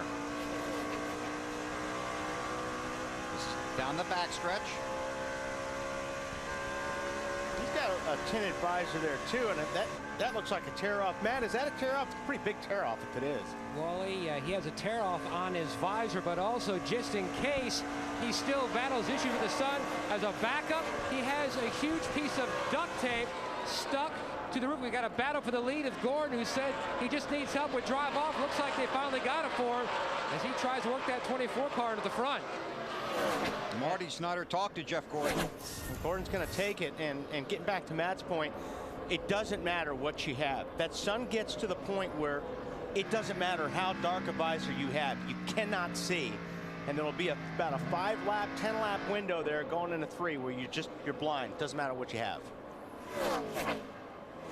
So if you're going to wreck somebody, that's a good time to do it because you got a good excuse. You see the different colors on our ticker indicating the drivers in the chase, those on the bubble, and the ones that have been eliminated.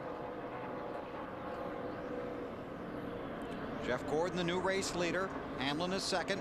Jeff Gordon's clicking off about the last 5 laps, he's clicking off some pretty good laps. And I thought Marty had a good point with Jeff Gordon on the countdown, is that Gordon has not had a lot of good racing luck at Richmond in recent years, and he would love to put it away today here in California. Yeah, if you can go into Richmond without having that pressure, it'd be a lot more fun.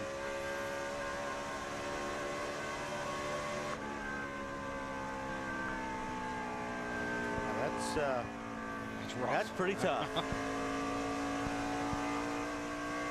They got to fight that for a while yet. See the RPMs on the right, top speed over 197, 200 miles per hour going down into these corners. That is hauling the mail. Then they have that tailwind down the front stretch. Wind blowing from turns 3 and 4 toward 1 and 2.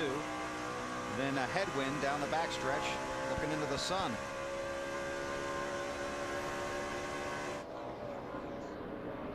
This is for 5th. Tony Stewart, Kyle Busch. Busch trying to make the move on the outside, Alan.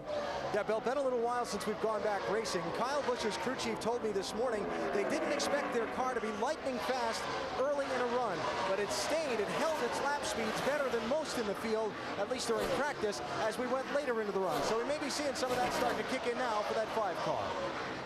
Keep an eye on that. Got the position from Stewart.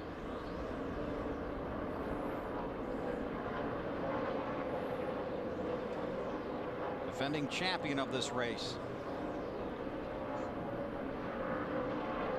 This is back about 10th. Jimmy Johnson has 10th. Carl Edwards is 11th. More on Johnson from Marty. Bill talked to Chad Canalsi, championship leaders crew chief, this morning, and he said, you know, we really need to try things now for the chase. So the setup under that 48 car is the setup they would love to use at Kansas and Homestead. Chad told me that's the racetrack that really, this racetrack really translates to those 2 racetracks in the chase. So far, so good for Jimmy, hanging in the top 10. Matt? Looking back at the 99, you can see him dip on the outside. The car was tight earlier, just trying to work on that balance. As you can see him draft the 48 of Johnson down the backstretch. Dave? Now, Matt Kenseth had some changes done to his car. He just radioed into crew chief Robbie Reiser. Still a little bit loose. It's better on top of the track, but it's really tough to draft. He was up behind Junior for a while there, you saw, but that makes his car even looser. That's pretty tough. And Robbie Reiser reminded him with the sun, you got to hang in there for about another hour on that deal. Hey, Dave, you got a second? Go ahead, Webb. Can you update us on what we saw on that crew cam with Truex's car? Yeah, what had happened was they let the jack down, or it dropped accidentally early and came down on the left front tire. They popped the wheel on, but hadn't tightened any of the lugs yet. So it crushed that left front fender. They had to pull that back out, and when he restarted, having run near the top 10, he was 42nd. And up to 23rd right now. And that's unusual for those guys. They won that Nextel Crew Challenge. Yep, that's right. In Charlotte this year. So there's going to be a change here. I'll tell you what, Kyle Busch is on the run. He's got 4 spot from Jeff Burton right there. We've seen this here before. Yes, we have.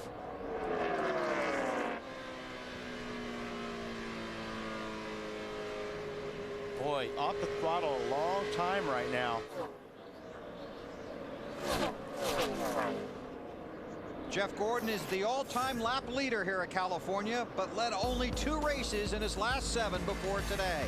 He's out front by a second over Denny Hamlin, Casey Kane, Kyle Busch, and Jeff Burton. Still under green, Jeff Gordon continues to lead in the Sony HD 500, on board with Jeff Burton in the 6th position. Time now for the singular race talk question. Which driver has enjoyed the best summer? To vote, text the word race to 191 on your singular wireless phone, and you'll have a chance to win a first-class trip to Miami. And we'll have the results later in the race.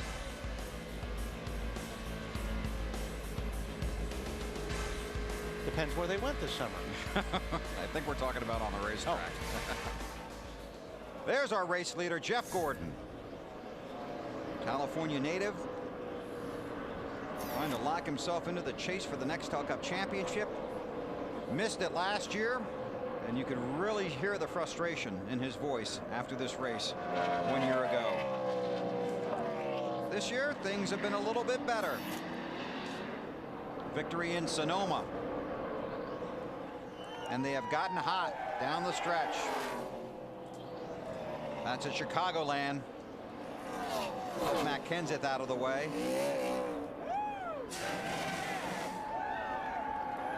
Four-time series champion.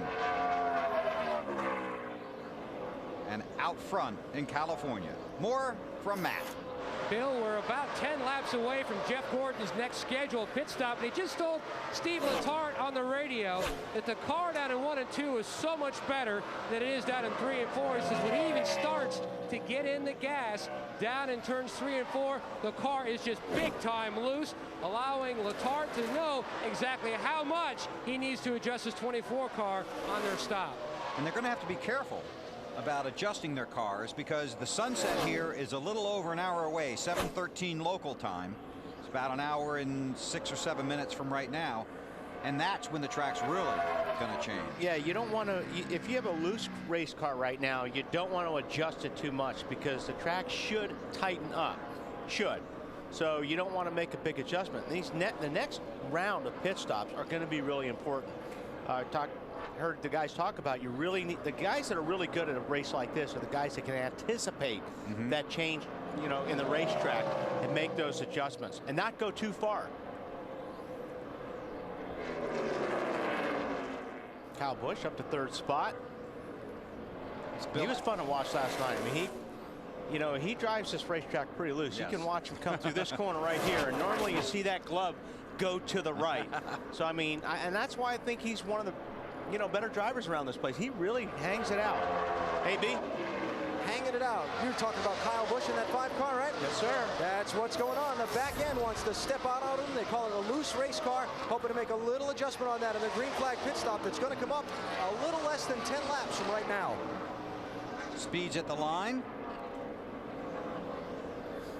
Kyle Busch, fastest that lap. Saw Kenny Wallace and Bill Elliott fall off the lead lap. Tony Raines has also fallen off the lead lap.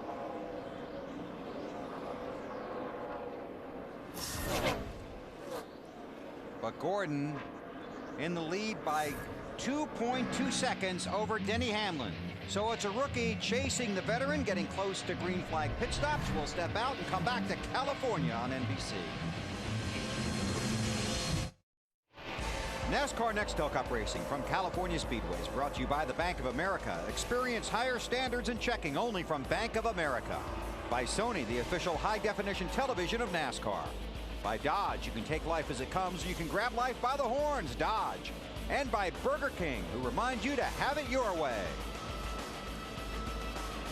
Jeff Gordon still out front here at California, then Denny Hamlin, Kyle Busch, Casey Kane is 4th, and Tony Stewart is 5th. Busch Series ran here last night. Casey Kane went to victory lane. He's trying for the weekend sweep. Kevin Harvick continues to dominate in the championship standings. Mark Martin had a strong run, but ended up finishing 3rd after some outstanding pit strategy by the Kane bunch. And there you see Kevin Harvick's huge lead over Carl Edwards and company. Dale Earnhardt Jr. in that 8 car is 6th. Mark Martin in 7th. Martin 9th in the championship standings right now. Earnhardt Jr. 10th. Mark was fun to watch last night because his car was so good. It really was. His car was just hooked up. He had him, I mean, he had him pretty much covered, but like I say, Casey Kane, that team gambled that there wasn't going to be another yellow after that last pit stop, and it worked out for him. And they came back in, pitted on lap 94, came back in under the same caution on lap 98 and topped off, and that gave him enough fuel not only to get to the finish, but to celebrate his win and drive the car to victory lane. Boy, Earnhardt Jr. using all of the racetrack and then some. Up in the dirt and the marbles that time. Jeff Gordon on pit road. Green flag pit stop. 75 laps are complete. Headed for you, Matt. Started the day out 5th in the championship standings, and like a lot of other drivers, knowing just a maximum point kind of day will help solidify your position for the chase of 2006. The 24 guys up on the wall. Gordon makes his way into his pit box. Easy entry. The car extremely loose. More so down in 3 and 4 than 1 and 2. Steve Letarte calling for a small air pressure adjustment. Like Wally said, you don't want to over-adjust at this point with the sun setting, Alan. Casey Kane has pitted from 4th position. They're going to make a track bar adjustment. You see that wrench there being twisted to try and help the handling of that car. 4 tire change here on the 9 car, and they'll look to send him back out. Kurt Busch also in, looking for some chassis adjustments on that car. Remember, the back end really wiggling around on that machine. You see that wrench, 1, 2, to that 3 turns on that bar in the back of the 2 car, and we expect to see the new leader, Denny Hamlin, on pit road momentarily. Matt? And Tony Stewart, the defending series champion, making his way down pit road. Now Stewart, his car was loose earlier. Recently, though, he said his car was sliding the nose at both ends of the racetrack. Greg Zimbarelli calling for an air pressure adjustment. Don't see a wrench in the back window yet. Looks like nothing there. As far as Dale Earnhardt Jr., his car was loose on entry, tight in the center, and loose on exit. Tony Eury Sr., his cousin and crew chief. Oh, the 0-1 of Nemechek getting into his box, slid through. He had to back up as Stewart was making his exit. You can see the wrench in the back window. Junior air pressure adjustment for the 18. Marty. Matt, this radio problem still exists for Mark Martin's race team. It's really bad because he was supposed to pit 2 laps earlier. The team couldn't get to him because he couldn't get on the radio. The car's just a little bit tight. Mark said if we do make an adjustment, make it a small one. Quarter round of wedge in the right rear. Allen. Denny Hamlin gives up the lead for a pit stop. Going to make an adjustment on the crossweight on the right side of the car to try and help it turn a little better. A good 4-tire stop for this team. Jeff Burton is in just in front of him, Dave. And the 17 car of Matt Kenseth is off of pit road. He said, what are you going to do to tighten up this race car, crew chief? They made an air pressure and a track bar adjustment. Kevin Harvick also on and off of pit road. His car very loose. They adjusted for that as well. Alan. And Kyle Busch is coming in after a lengthy discussion on his team radio over his car's handling. Look for crew chief Alan Gustafson to try and make a chassis adjustment to get the back end of that car stuck more, especially on the exit of the corners. That's where Kyle was struggling with it the most. He's been very proud of his team's pit stops, he told me this morning. He said his crew's been performing at a very high level. They just want to get through this race tonight and next week's race in Richmond without making any mistakes on pit road. That looked like a pretty solid stop. Certainly did. These guys are so good in the pits anymore. I mean, it used to be they'd get anybody to change tires and jack a car up, but these guys are all athletes now. They all work out. They all work at their pit stops. I mean, it's fun to watch these guys make pit stops. They're really good. And there's a lot of peer pressure there, too, because you want to not only beat the other guys on pit road, you want to beat the other teams within your own organization. That's right. That's right, and you know, and there's a lot of pressure on these guys. I mean, you make a mistake anymore during a race. That one mistake, it's hard to overcome in a race. Everybody is so good and so consistent. You make one mistake and it could ruin your day. Been a good day so far for Jeff Gordon. 4-time series champion, 3-time winner of the Daytona 500, 4-time winner of the Brickyard 400. Would like to get a win here in California and would like to lock himself into the chase for the 2006 Nextel Cup. We're under caution here at the California Speedway for a debris Thursday night, an NFL kickoff special for you. The Miami Dolphins traveling to Pittsburgh to meet the Super Bowl champion Pittsburgh Steelers. Their quarterback, Ben Roethlisberger, with an emergency appendectomy earlier today, so he will be out of the lineup. And they'll bring Charlie Batch off the bench to go against Dante Culpepper and the Dolphins. That's Thursday night, and I'm looking forward to Sunday when that what's-his-name that quarterbacks the Colts goes against Eli Manning and the Giants. So that'd be his brother, Peyton Manning, going against. So Peyton Manning and Eli Manning on Sunday night, Colts and Giants. Well, it's common knowledge that the older brother normally has most of the talent. That's what the older brother? Yeah, the older brothers get more of the talent in the gene pool. So. I would agree with you on that. Okay. I would agree with you on that. That's first time in 5.5 years. But I we agree finally agree on something. Now, most of the leaders stayed out under this caution, but some guys deep in the field did come back in, and this happened just a moment ago. Yeah, 19 gets trying to get to his pit, and Ryan Newman gets into him. That's not normally how you want to get into your box. Luckily, nobody got run over on that deal. So Elliott Sadler pointing the wrong way on pit road, but they got him turned around, got him back out on the track. Under caution here at the California Speedway, that's Ken Schrader in the 21 car. He's the lucky dog.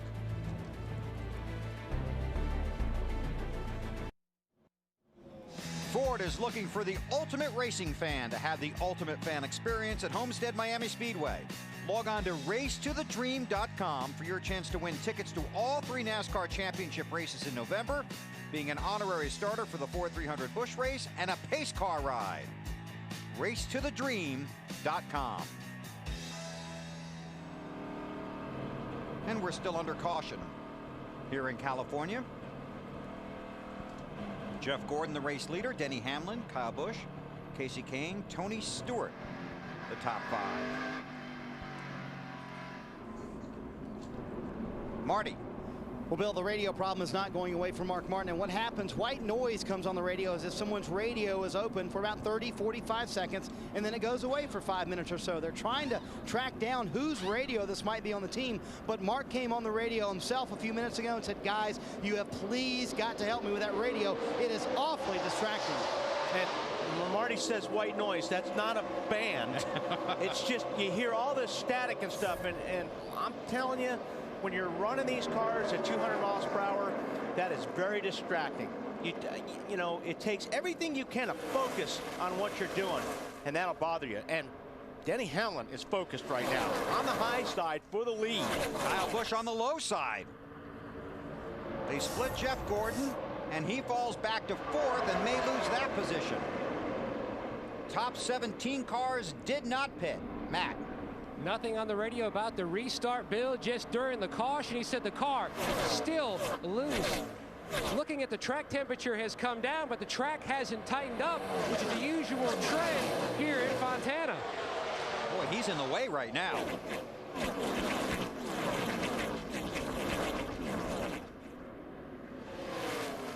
Busch leads. Kane in the 9, Hamlin 3rd in the 11. They are stacked up. Right back in, there. Yes. From about 4th on to 40th. They're scrambling. Bobby Labonte and Jeff Green are racing for the lucky dog. These guys are racing for the lead.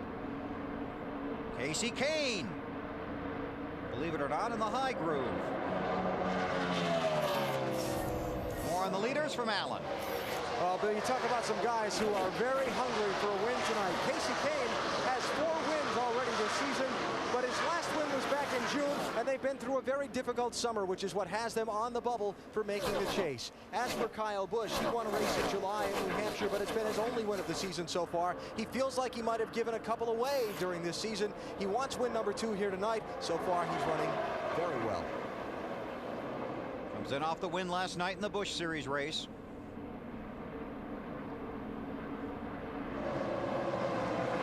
See the points as they run now. Still pretty tight back there. 9th, 10th, and 11th.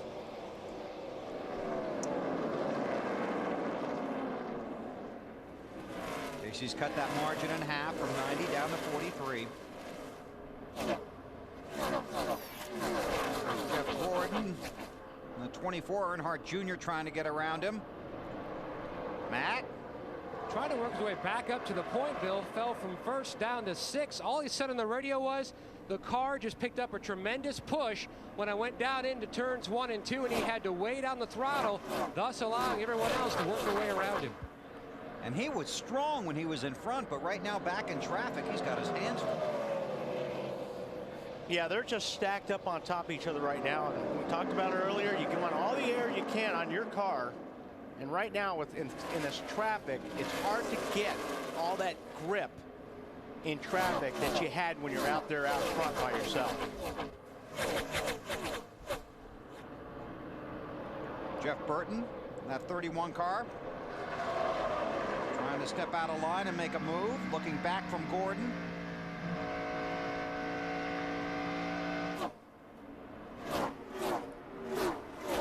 Talk about pressure in the guys in the garage, but you know it'd be a huge relief for Gordon to lock himself in here so he don't have to think about it next week, especially as frustrating as 2005 was. Yeah, I mean, you could, like I said, the pressure on this week, but it's even going to be worse at Richmond. Right. That's why. Yeah. I mean, so you're right. If they can come out of this race comfortable, anybody for that matter, it's going to be a lot more fun for them next week at Richmond. Saw Steve Letarte at the hotel earlier this week, and he goes, "Yeah, if we can lock in, I can finally sleep for the first time this summer." Crew chiefs thinking about it all the time. Burton in that 31 car behind Dale Earnhardt Jr. Allen trying to pick his way back toward the front, Bill. Jeff Burton started in 7th spot. Remember, he moved up in the opening laps of this race, then fell back when the car's handling went away. He said, "We lost our ability to turn in the center of the corner." The crew made some adjustments on the last pit stop, including air pressure out of both left side tires. And Burton seems to like those adjustments. He's moving back forward, Dave. And Alan, I want to touch on something that Bill mentioned earlier, the fact that these guys practiced in the heat of the day all weekend and just now are getting into a different type of situation with the track temperatures here. Robbie Reiser, the crew chief for Matt Kenseth, told me we just are starting from basically square one at the start of this race. We have a setup that we think will work, but we'll be adjusting on it all night long, and you've heard all the adjustments that we've been talking about down here. It's who can work the best from a clean piece of paper at the start of this race, Bill. Hey, Dave, you be careful with Robbie Reiser. He's been pretty grumpy this weekend. Have you noticed that? I haven't spent a lot of time around him, so maybe that's just as well. Wise move on your part. During practice here on Saturday, Matt told him he needs an attitude adjustment. Robbie just small little grin, then went right back to work trying to keep his team focused now that they've already clinched a spot in the chase for the Nextel Cup. Burton and Earnhardt. Burton is 6th, Earnhardt 7th. On board with Earnhardt, looking at Burton. And you and I were talking about this last week after the race. You look at Bristol and you look at Indianapolis, where Jeff Burton had a car that you really thought was going to win the race, and then, you know, the last quarter or so of the race really wasn't competitive. Yeah, it seemed like when they came in for their last pit stop to cap it off, to cap the win off, they disappeared.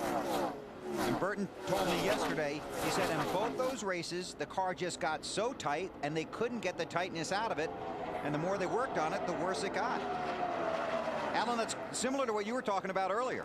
Yeah, Bill, I had a similar conversation with Jeff Burton this morning. The one thing he wanted to point out, he said at Indianapolis, our car's handling was tight, no front end grip. He said because we were out front all day, we were able to hide that from everybody. But when we got shuffled back in traffic by some 2-tire pit stops, it unveiled a flaw in our car. He said at Bristol, we really aren't sure what happened to us there. And he said, I don't want anybody blaming my crew chief that he couldn't make the right adjustment at the end of this race, because we're just not sure what happened in that one. Matt? Alan, the A team hoping that their problems are gone. First they had issues with their radio. Then Junior said they had a vibration. Hasn't said much about that lately. But the one thing about this team, Junior said he felt like last week at Bristol was their defining moment. They went from 40th and they finished 3rd. Escaping all those minefields. Now he just wants to have one of those nights here in Fontana, score a win, and then go into next week with a little bit of a cushion so as to not have to depend on what could happen on that bull rig that decides his fate. Right now, he is running solid in the 6th position, trying to run down Tony Stewart in 5th. These two drivers want to cement their spot. And while this goes on for 6th, There's some rather aggressive and intriguing racing going on. I'm telling you what, this is like 20 or 26, but it's great stuff. These guys are running side by side, 3 abreast. They're all over the racetrack. These guys are running as hard back here as the guys up front are. And Riggs started it up near the front in the 4th position after finishing 4th last week. He dropped right to the back at the beginning of the race. But there has been some aggressive racing back there, and they're really fanning out when they go through the turns. You've been watching this bunch, Alan? How'd you like to be a crew chief who said his goal for the day was for his driver not to hit anything and see your car back there in the middle of that? Good luck. Yeah, that's the story for Kurt Busch and Roy McCauley. Made some adjustments on the last pit stop. Kurt said it's a little bit better, Dave. And Scott Riggs thought he had a much better race car than it showed. He was stayed up in the top 10. Bill, as you mentioned, he started well up in this race, but then fell back with a very loose race car after the 2nd pit stop. They've been working their way back on that. He's only made his way up to 17th. Casey Mears is back there. I really thought he'd have a strong run here tonight. Mears is back there. Reed Sorensen in the 41. Well, this racetrack, I mean, don't count them out yet. I mean, this racetrack may come to some of these guys. If they're really, really loose right now, yep, they're holding on. But as long as you're in the lead lap here in Fontana and you can stay there, this racetrack is going to change a lot. And you're going to see guys in the front all of a sudden disappear, and then we're going to see guys in this pack somewhere that are going to be up front before this race is over. 30 cars on the lead lap, and there's 151 laps to go. So you got time to work on it, Marty. Yeah. What are you watching?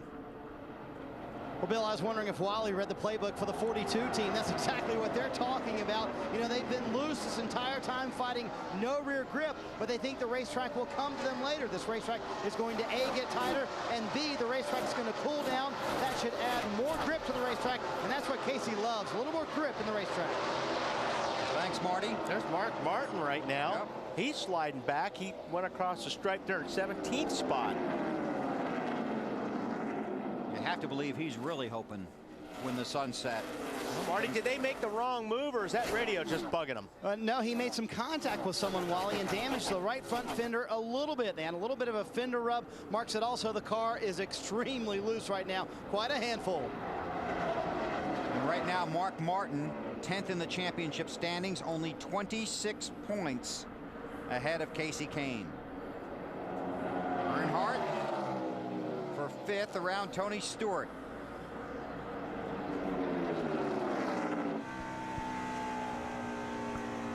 So Earnhardt Jr. trying to march to the front.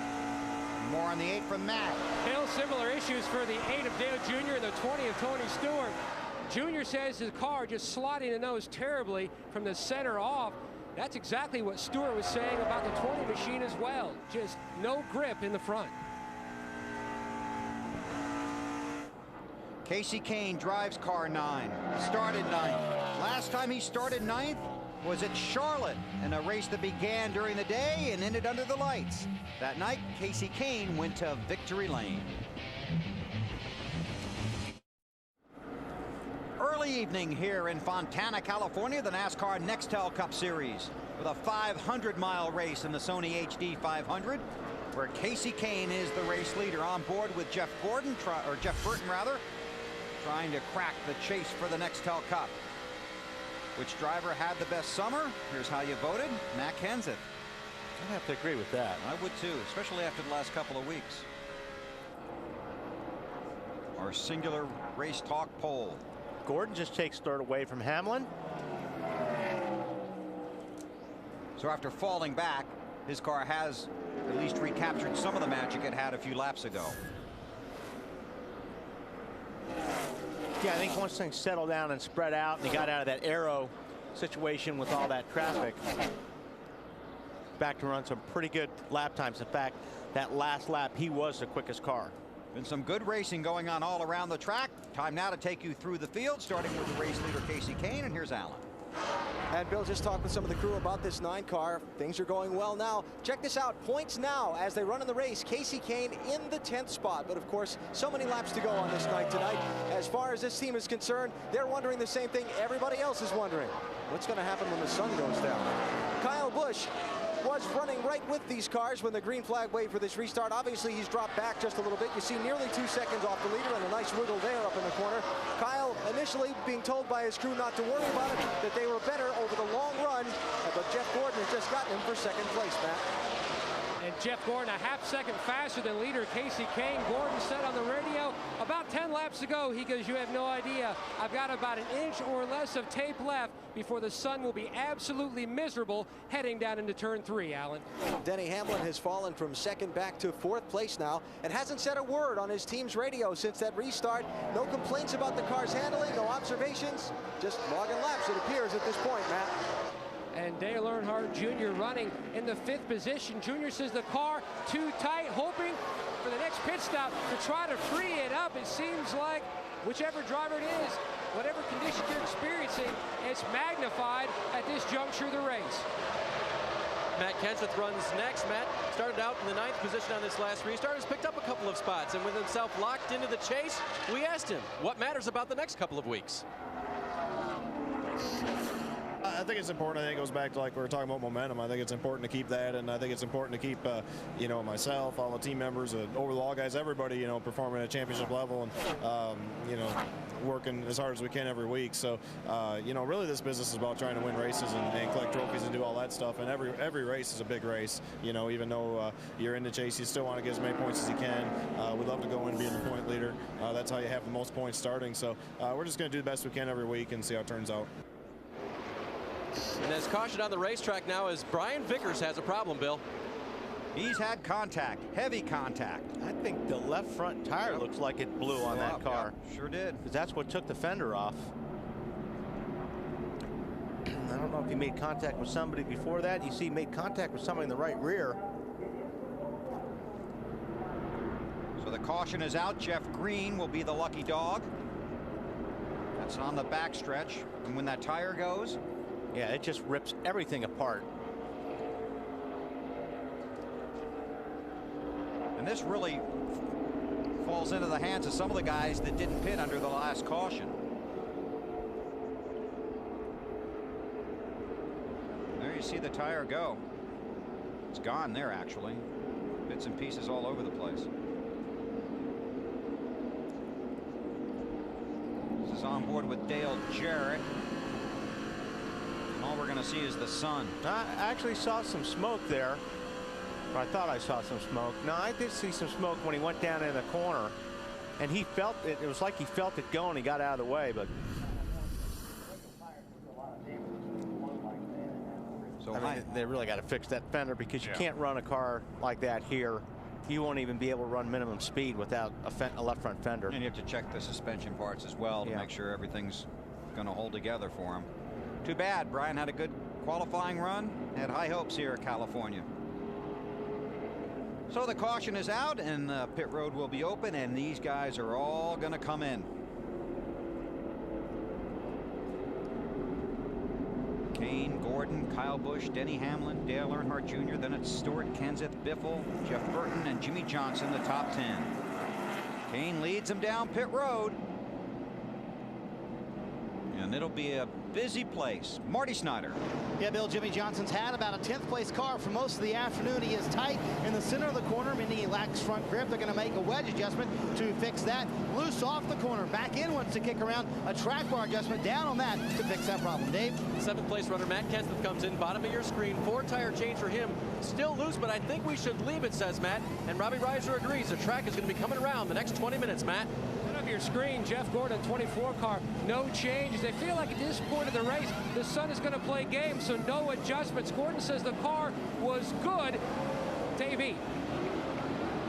4 tires and a track bar adjustment for Casey Kane. Had to swing wide around Denny Hamlin's car to get off of pit road, and it looks like he's going to hold the lead on this pit stop. Nice job by the Dodge boys.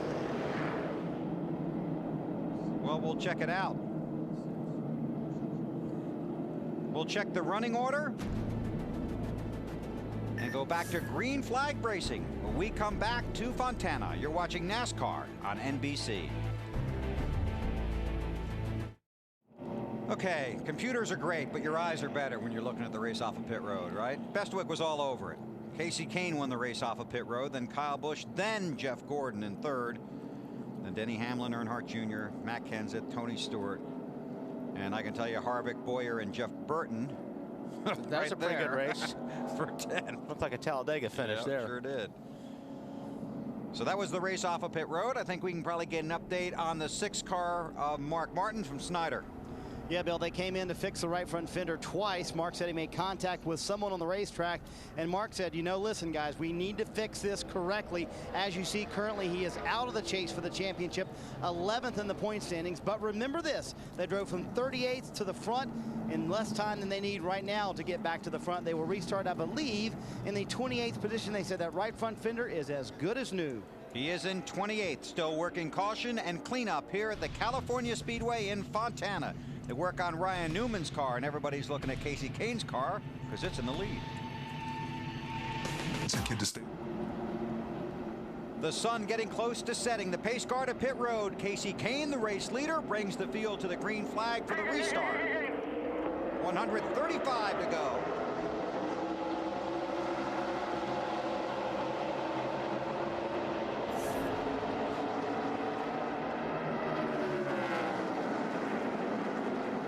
Cars on the lead lap. They all pitted under that caution. You see the colors on the ticker at the top of the screen indicating the guys in the chase, the guys on the bubble, and the guys that have been locked out. And right now it's every man for himself. Yeah. Into a blinding sun. Kyle Busch right underneath the 9 car of Casey Kane, looking for an opportunity. More on Kyle from Allen. Yeah, Bill, just talked to his crew chief, Alan Gustafson, during this caution after the pit stop. He said the first 20 laps of a run, they're pretty good. The last 20 runs or so, the first 15 laps or so of a run, they're pretty good. The last 15, they're pretty good. It's that middle 20 or 25 or so that they have to get better to run with the 9, Casey Kane, and the 24 of Jeff Gordon. That's what they're working on with this 5 car. Bobby Labonte in that 43 is the first car 1 lap down. He's right behind Jeff Gordon. Wants to hold that position so we can get the lucky dog if the caution comes out. Back on the lead lap. You know, we can watch these guys, but we saw Vickers with the tire go and all the damage on his car. And Dave Burns was snooping around down there on pit road. And Dave, you got an update on Mark as we watch the battle for the lead here, the 6 and the 25? Yeah, Bill, just what happened there. We just happened to be down in the neck of the woods of the 25 car, and the team reported to us that it had been the 6 car that got into them. That's what caused their tire to go down and brought out the caution. Matt, what are you working on? Well, the 25, Bill, is still sitting on pit road. They're trying to piece together that left front. Not a lot of conversation at this point on the team radio. Really disappointed over having such a great qualifying effort and seeing it end like this. This is for the lead, Kyle Busch. 3rd time he has led tonight.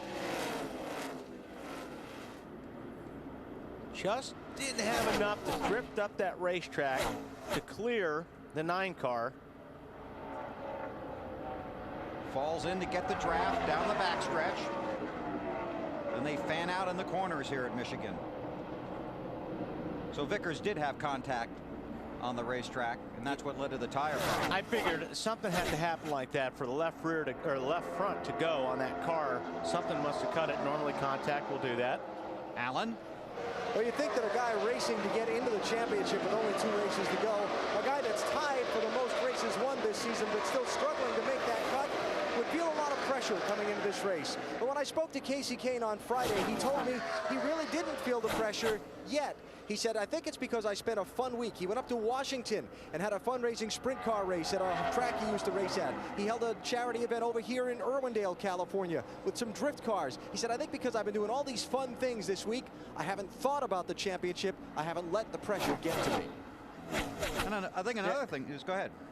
Going back to what you said. It's what they say and what they really say. Yeah, I mean, I have a hard time believing that these guys aren't thinking about the championship. I think they get to go do these cool things, and it takes their mind off it for a little bit. But he was thinking about it last night in that motorhome or that motel room, trust me. And when they all woke up this morning, that's the first thing that was on their minds. Exactly. Today can be the day I can get it all behind us and lock in. On board with Gordon. Another thing about Kane is, I mean, They know they've got good equipment, a solid driver. They won 4 of the first 15 races. They're just trying to recapture some of that. They've had some terrible luck. Watkins Glen, Indianapolis. Yeah, I think they're almost in a better situation as far as frame of mind goes, knowing that, you know what, we just got to go out here and win races, or we just got to do what we do best. What we were doing. Yeah, exactly. And if we get some luck, we'll be in. And you know, it's a lot easier, I think, doing it that way than being in a situation with Mark Martin or Jeff Burton where you're looking over your shoulder every lap. You know, worrying about what's going to happen next and where Casey Kane's running. That sun's more of an annoyance now than just glaring right into your eyes. Yeah, it's going to be out of these guys. There won't be a problem here in another 5 or 10 minutes. And these guys will be happy when it's gone. Race car drivers happy? Well, happier. Okay. Kane gets the position, goes back to the lead. Well, I'll tell you what, Kyle Busch is just fun to watch around this racetrack. He's got that thing hanging out all the time. Jeff Gordon's got a good look at it. Kyle coming back for the lead. Kyle Busch in the 5, Casey Kane in the 9, 2 of the bright young stars of NASCAR. Kyle Busch is only 21. Casey Kane's only 26. And that guy behind him, man, he's an old veteran. Jeff's got a good run right now in the 5 car. I don't know if he's going to pull out and try to make the pass here. Teammates right there in the 24 and the 5. He's going to get the 5 loose. It's not going to be tough. Oh! See, I was going to say, it's not going to be tough to get the 5 loose. He's been watching this, and he sees the 5's loose already. So he figures, I'm just going to go down in the corner, and I'm going to stay right on this bumper and get him real loose. That's what he did. And they are teammates, right? Does not matter. It doesn't? You do that to me? We're booth partners. I'd do it to you in a minute. Matt. Bill, there's a lot on the line for this 24 team, obviously trying to lock themselves in. And this is the stretch of the race where it's more of an experimental period because the sun is setting. Not exactly sure how drastic this racetrack will change from sunset to when it gets to complete darkness. Right now, though, the best his car has been is at this point right now. He runs second, trying to chase down the 9, Alan. Kyle Busch back to third. Nothing on his radio about getting loosened up by Jeff Gordon or sliding back. But one of the things that Kyle has talked about in the last couple of weeks is the biggest lesson he's learned in the last 12 months since picking up that first win. Being patient, not putting his car in positions during a race where it might be compromised and he might crash and lose points. Last year they had 12 finishes in the 30s or 40s, including crashes and mechanical problems. This year only 4. It was something they really wanted to reduce going into the year to have a shot at the title. Kyle won here last September, was 10th here in February. He's got another young star right on his bumper. Denny Hamlin in that 11 car, 2-time winner this year. Up front, Casey Kane, but Jeff Gordon has got him right in his sights. The sun is setting, the excitement is rising at Fontana on NBC.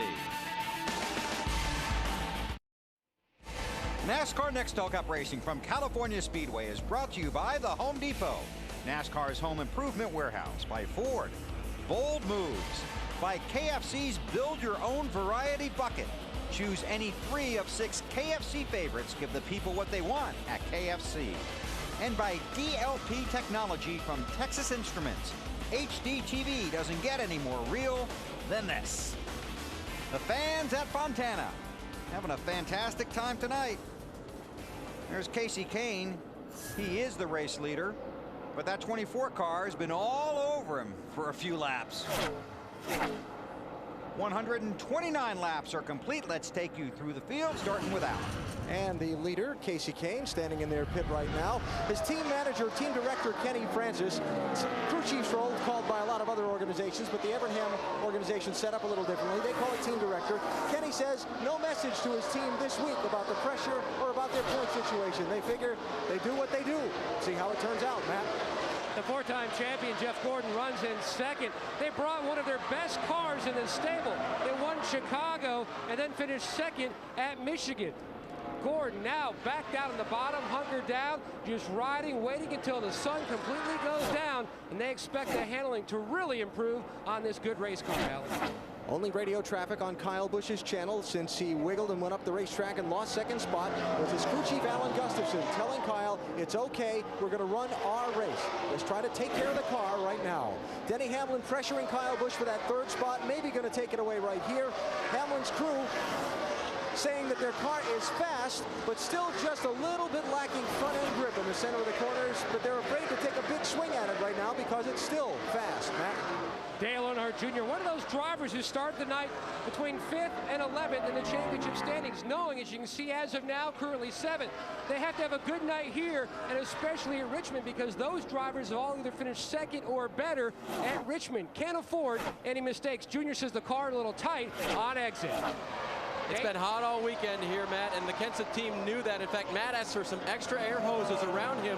Tire specialist Todd Millard, who works on the interior as well, gave him some extra ventilation to help him before the sun goes down. We're getting close to that point now. Stewart had a disastrous race here in the spring, finishing dead last due to engine failure. Back on lap 111, it took a huge swing at the handling of this car. Remember, we told you the car was just way too tight, went up significantly on the track bar and reversed some changes they made earlier to try to free up the car. Spent some time talking with Kevin Harvick's crew chief Todd Berrier earlier today. Asked him if they had a good race car. Todd said, we'll know when the sun goes down. We're almost to that point. Marty? Dave, Jimmy Johnson says things are different this year for the 48 team. He said we're smarter, more mature, and more educated about what we need to do to approach the chase correctly. And part of that key is keeping momentum for the next 2 weeks.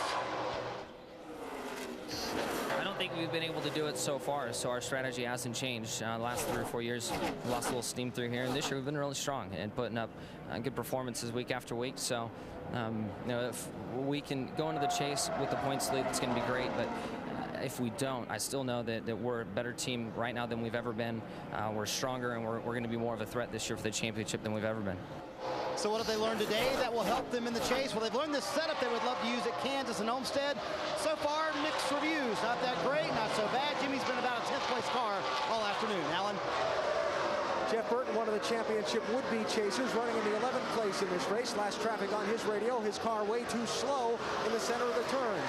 One dynamic that's going on in this race right now is that the 11th place driver in points is leading and gaining ground on all these guys like Burton that are running behind him. Matt? In the countdown to green, you heard Carl Edwards talk about the huge hole that he finds himself in looking outside of the championship chase. Knew he has to just go out, run his own race, and try to rack up some W's. The car was tight early, but now, Alan, it is just way too loose, especially on exit. And checking on the progress of Greg Biffle's race, who started in 21st position. He's managed to move his way up to 15th. Biffle been so strong at this racetrack, they thought they had a good shot at a top finish here. Still got some work to do on this car to get it up with the leaders. Marty? Well, Alan, the good news is that they fixed the right front fender on Mark Martin's race car. He restarted 28th. Currently, he's up to 21st. The bad news is he has a long way to go to get to the front, and the car does not seem to be as good as it was early in the race. You saw that little wiggle coming off turn 2, a little sideways as well. Mark said the car, as you can see, extremely hard to handle. No rear grip. Thanks, Marty. Right now, in the championship standings, Casey Kane and Mark Martin are in a deadlock with 3,149 points. So they both get into the chase under the, if there's a tie, you're in. But right now, Kane and Martin tied for the 10th spot with the exact amount of points. But 115 laps to go. We'll see what happens. Earnhardt Jr. takes over the 3rd spot from Denny Hamlin. He is working the high line. I don't think there's too many guys that have been running higher than Junior has been. So he's found a little bit of grip up there. It's working for him. And more grip as we go along tonight, right? See what happens. Casey Kane, a big win here last night. A win tonight would be much bigger and could rocket him into the chase for the Nextel Cup Championship. Casey Kane continues to lead as we stay under green at California by 2.3 seconds over Jeff Gordon. Dale Earnhardt Jr. runs 3rd, 5 seconds behind the race leader, but there could be a development on this 9 car, Alan? Well, Bill, we were just noticing that white piece on the middle of the grill on this Casey Kane car. And on these cars, when you block off that small opening, sometimes it causes heating problems. I just spoke with team director Kenny Francis just a second ago. He said the debris has been there for a while. The temperature on the car is fine. Yeah, I'm surprised he didn't get behind that car and try to draft off and get the air coming off that 25 car. Would have cleaned that grill. See, there's more stuff flying up there now. So another Home Depot virtual garage, and I'll kind of show you what's going on here, what happens. Got the opening in the front of the car. That's obviously how it cools the car down. The air is coming through. What happens is when they start picking up, when you got tape on there, and when you're taped up like this, you're getting downforce on the front. But when garbage covers up the little opening that you have to cool the car, it overheats. And that's a problem that Casey Kane may have if that doesn't fly up. Now, last night in the Busch race, you see how much trash he had on the grill, and they got it off during a pit stop, but the water was up to 250 degrees. You can't run these cars 250 degrees very long before the engine will blow out or start spitting water out. So I don't know what his temperature is. That's not a lot of trash.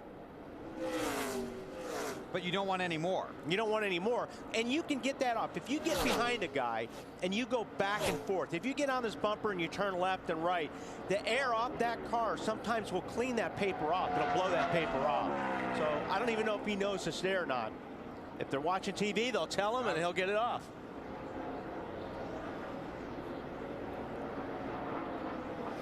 Still running well. 2.2 seconds in front of Gordon. Update on Jeff from Matt. Bill, the difference between first and second, like you mentioned, is leveled off to be about a 2-second difference. Gordon was battling the sun in his eyes earlier. Now he's battling an ever-changing racetrack. It isn't tight. I don't know what it is. Just all over the place. I'm trying to cool it down to see what happens. Something about this place when it starts to cool down, boy, it changes in a big way. 3 and 4 is not the same turn as it was. And the latest thing that Gordon told his team, besides being tight in the center, now the car is extremely loose on exit, but he is running lap times about a 1/10 of a second faster than leader Casey Kane. And this is what the guys in the garage were talking about. They were craving some kind of an evening practice session here, so you at least have some idea what your car was going to do. Well, they know now. Yeah. Well, they're getting a feel of it anyway. Casey Kane out front. From Enumclaw, Washington. 4 wins this season, chasing number 5. You're watching NASCAR live on NBC.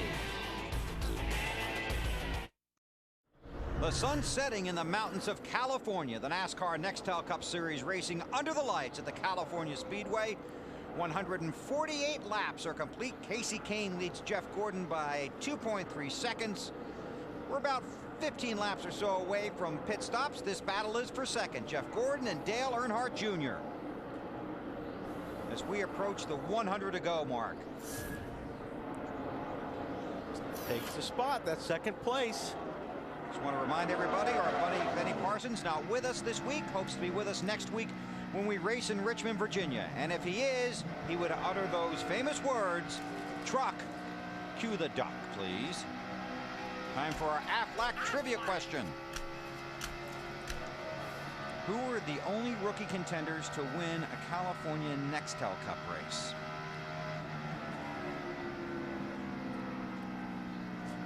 Come on, Wally. Rookie contenders to win a California Nextel Cup race ever. Kyle Busch. Right. And Jimmy Johnson. I don't know. Very good. I didn't even have the answer for that. How about that? Like I normally have at a time. Very good. You didn't get the email, huh? Not that one. Our Aflac trivia question. And BP, we look forward to seeing you next week up there in Richmond. And you can cue the duck for us. Casey Kane just sailing along, 100 laps to go. Still has that debris on his grill. Doesn't seem to be an issue yet. Lost grip somewhere. Sounded like Gordon talking about grip. And Matt's got an update on Earnhardt. Bill, while the 2014 battles grip, the 8-team on their way to the front. Junior has only one top 5 finish here. Not one of his better racetracks, but he said moments ago on the radio, let him know that I'm coming somehow, some way. I will be up there because I found my line, and we are now really good. Yeah, he's found the line that we talked about earlier. He's on the high line. I haven't seen anybody run as high as he has. He's almost running out of racetrack. He keeps moving that line a little bit every lap, about an inch or two. He's about running out. Matty? Right there on exit wall. Now, he said earlier when the sun was still out that he had to wait until the sun went down because he couldn't see quite as well exactly on his exit of where he would like to be. He didn't want to tag the wall and cause himself some major issues, but now that the sun is setting, vision is excellent, and he is motoring toward the front. It's always better to be able to see when you drive a race car. It helps a lot. Whoa, look at that. Dale Earnhardt Jr. got the win at Richmond. Used the fresher tires to get there and beat Kevin Harvick, getting back to victory lane. Certainly had the disappointing season a year ago, capped by losing an engine here. How's he look? Good. Okay. It's going in the right direction. Fastest car on the track right now, too. He's 0.2 of a second faster than Casey Kane the last couple laps. They should be getting pretty close to hitting pit road. What do you think? About 10 laps or so. At the most. Mark Martin, he's 18th now. Got an update, Marty? Well, speaking of finally going the right direction, this is the time of the day Mark Martin has been waiting for. They've been battling a race car that has no rear grip, extremely loose. Now the racetrack itself finally getting some grip in it, coming to Mark Martin. In the last few laps, they've gone from 21st to 18th, but they still have their hands full. And look at that, in the top 10 of the championship standings as well. Yeah, that's going to move a lot in the last 97 laps here. And the story from pit road is we can expect our leader Casey Kane on lap 158, and we're working 154, but that's all out the window. Debris for caution on the racetrack.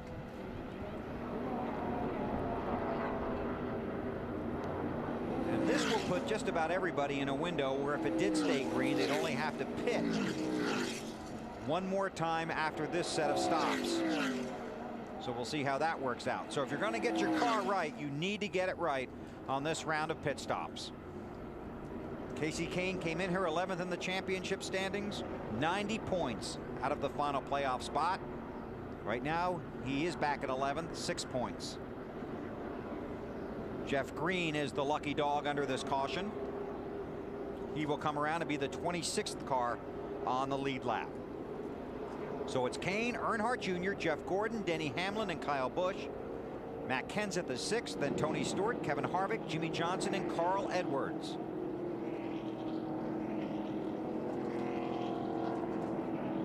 This is when the driver really has to make sure he communicates with the crew chief and knows exactly what he wants for that race car.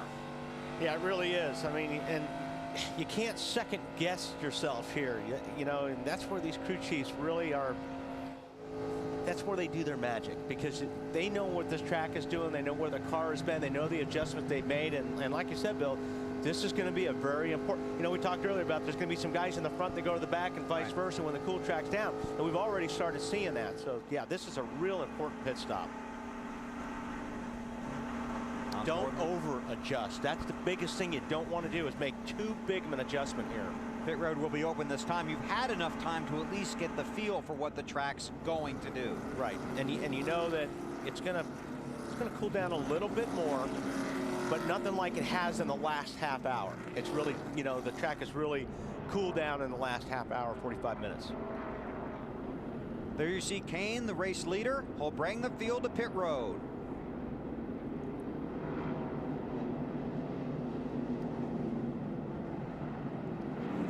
Guys will have to do their best stops right now. Spot in the championship chase could be on the line.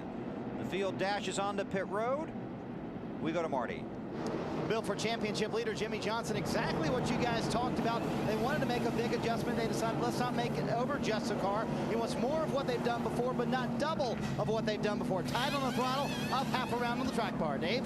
17 bunch walking, the tightrope of adjustments. Car is loose, want it to be a little bit looser because they think the track will tighten. Air pressure, Matt.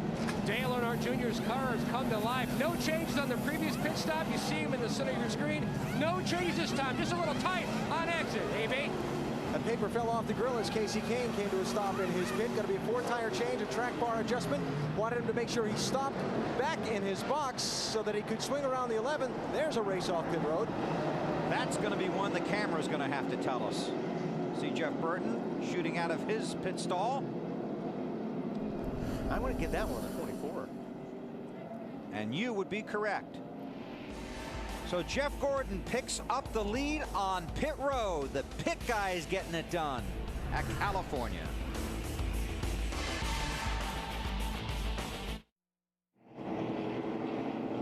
Still working caution here at the California Speedway. Casey Kane has come back onto pit road. They're going to top off his tank, but he came back in because he's going to have to restart at the tail end of the longest line for a too fast entering pit road. Now Kane came in as the race leader. We'll follow him all the way down to his stall. Comes across the commitment line. Earnhardt Jr. right behind him. It was too fast entering on the 9. Speed is clocked electronically by NASCAR. Okay, well, unless he sped after the 9 pulled or the 8 pulled in, I don't understand why the 8 didn't get called either, because they were glued to each other going all the way down the pit. So AB, I don't understand that one. As you might guess, neither does the driver behind the wheel. He talked about the fact that he set his pit road speed at 4,700 RPM before the race following the pace car, and he kept it right on that number all the way down pit road. He commented on the fact that Dale Jr. was right behind him for most of the way. His team director, Kenny Francis, came back and said NASCAR said it was a section in the middle of pit road where it got you. They chose to come in, top off the fuel. They added tape to the front of the grille to try and give them some extra downforce because they're going to be back in traffic now instead of out in that clean air. But to say Casey Kane was disbelieving at that penalty would be a little bit of an understatement. Well, that makes 2 of us. Jeff Gordon is the race leader. The 2-car Kurt Busch is on the tail end of the lead lap. And we'll let the scoring cycle through. And you have to go back to the 24th position to find Casey Kane.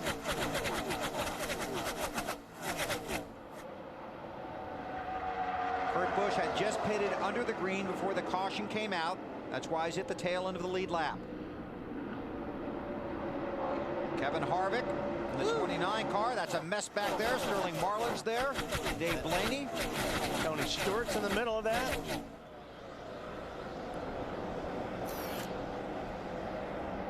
$90 laps to go here. I just want to show you how that penalty affects the 9 situation in the championship chase.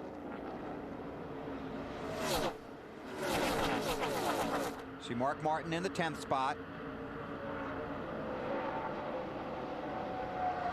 Casey Kane now 89 points out. Started the night 90 out.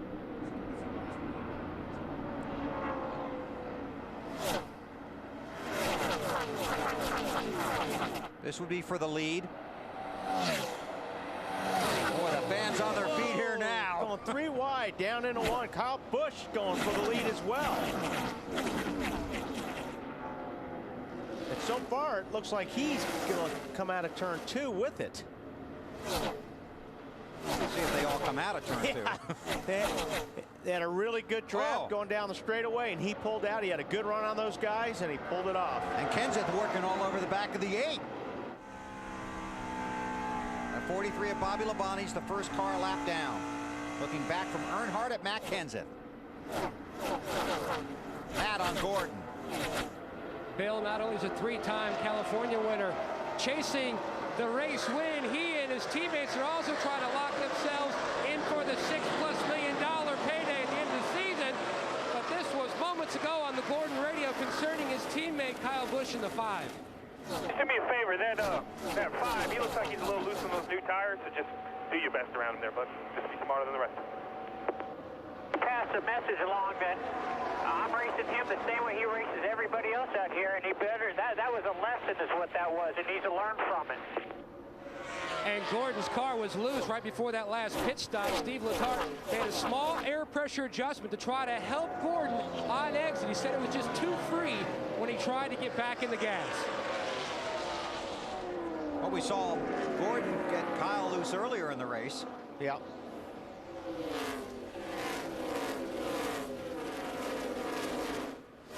Now, it's the best time to try to pass somebody who's on a restart, really, because everybody's jammed up and they go flying down there. And I mean, really, that's your best opportunity to try to pass a guy before things get strung out. See, Kenseth goes down to the bottom of the racetrack. Just makes the pass on Earnhardt. And the upper left, that's Casey Kane in the 9 car. He's already worked his way up to 16th. Allen? Hey, Bill, remember last night's NASCAR Busch Series race here at California Speedway? Casey Kane had to come back in. He topped off his fuel, went to the back of the pack, wound up winning the thing on fuel mileage. Remember I talked about earlier in the race if someone was going to roll the dice on this thing and try and take it on fuel mileage? That might not have been the case when they were running up front. Well, now it is when they're back in traffic. They came in, topped off the fuel on the 1-to-go lap. So we'll see if this 9 car ends up making a fuel economy run out of this thing between now and the checkered flag. Thanks, Alan. Well, here are these teammates. Jeff Gordon, Kyle Busch.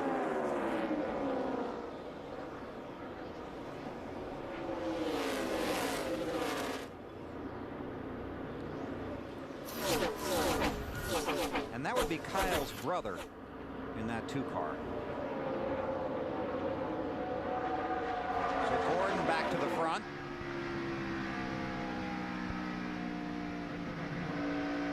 This is good, but you normally don't see this between 2 teammates, especially when they're both trying to make the chase. You know, it didn't sound like they were real happy. One was real happy with the other one either, so they're racing each other pretty hard right now. And Kyle Busch will race anybody. Yeah, it doesn't matter to him, whether it's Jeff Gordon or anybody. He doesn't care. He's out there trying to win the race. I mean, the car is just sliding all over the racetrack. I don't know how he can hang on to it that long. Gordon got around Kurt Busch. That makes him the first car off the lead lap. Kurt goes high, Kyle goes low. More from Allen. Yeah, Kyle Busch just on his radio a second ago, Bill, talking about all 4 tires on his car sliding, needing a little more grip and a little more help on that car. You know, it's funny to see these 2 guys racing with such intensity because Kyle has given Jeff Gordon as well as Jimmy Johnson, one of his other teammates, a lot of credit for helping him mature as a Nextel Cup race driver over the course of the last 12 months. I guess that goes to show you just how intense the competition really is. And speaking of Jimmy Johnson, these guys they're having a battle. Johnson in the 48, Kevin Harvick right behind him, Carl Edwards in the 99, and Tony Stewart getting a look at it, Bobby Labonte participating.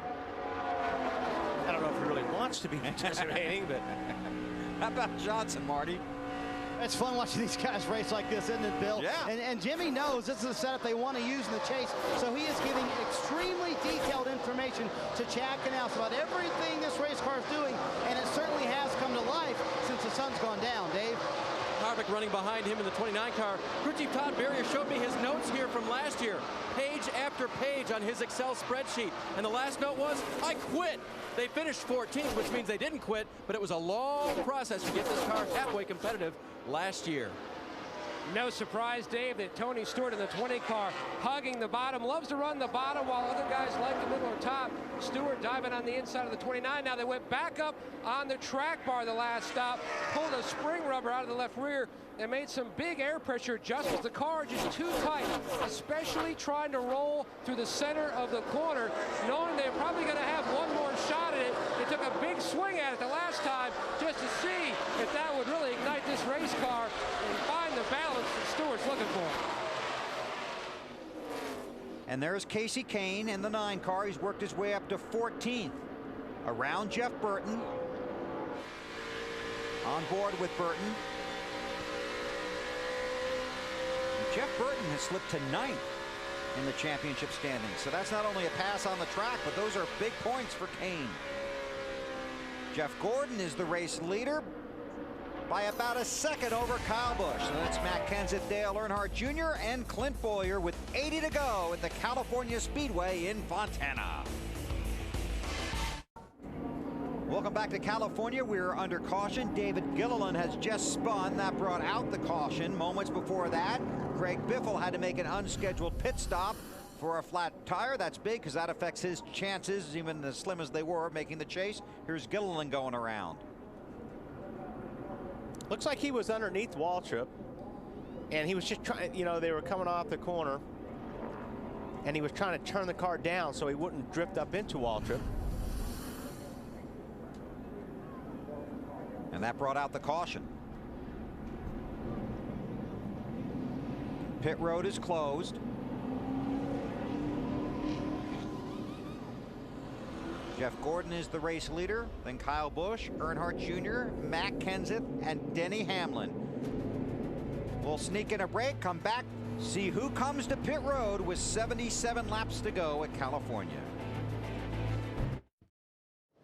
Championship leader Jimmy Johnson hits pit road running 7th. He said the car's not bad, still needs to turn better in the middle of the corner, half round of wedge in the right rear. Dave? Matt Kenseth gives up 4th place for 4 fresh tires, air out of both left side tires to keep the car turning. Matt? And at the top of your screen, the 24, Jeff Gordon, says the car cannot carry the speed that he needs to in the center, especially can't get in the gas up off. Steve Letarte shuffling the air pressure in the rear as the 8 of Junior already away.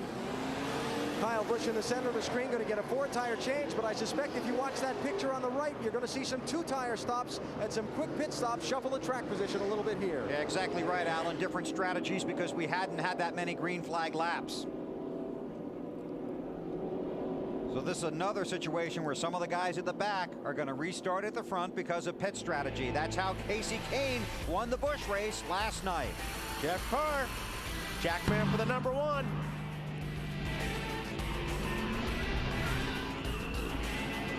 Getting it done.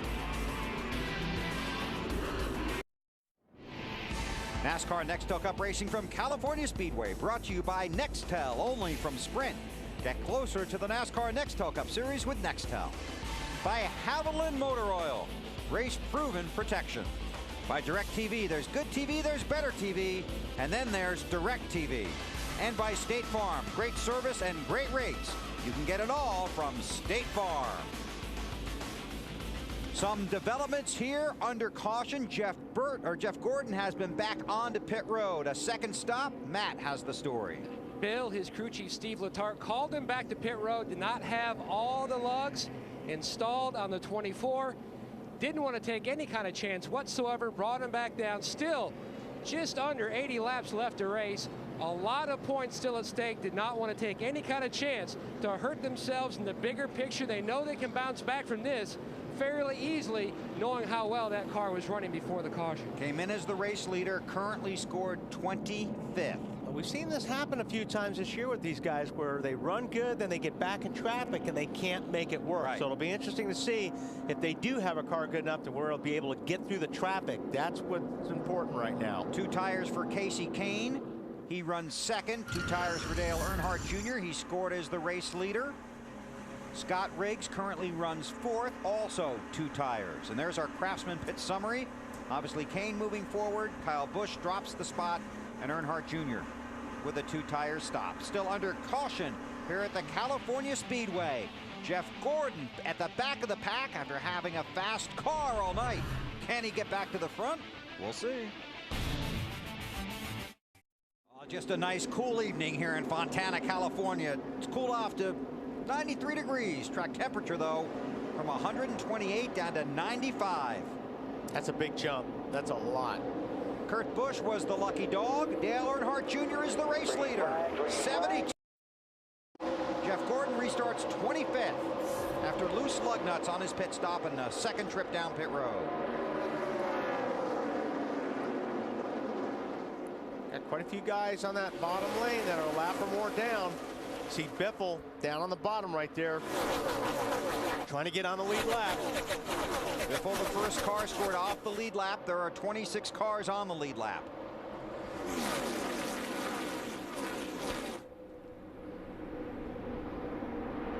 Casey Kane looking at that high groove that Earnhardt's been using. An update on the 9 from Allen.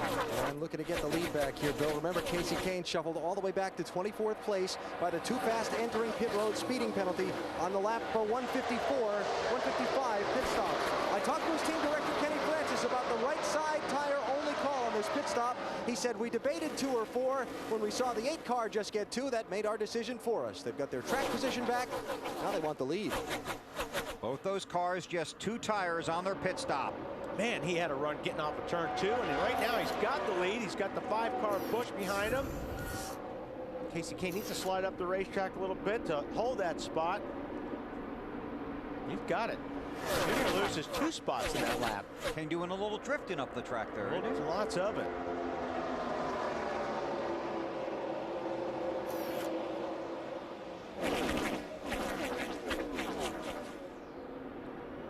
Kyle Busch looking low.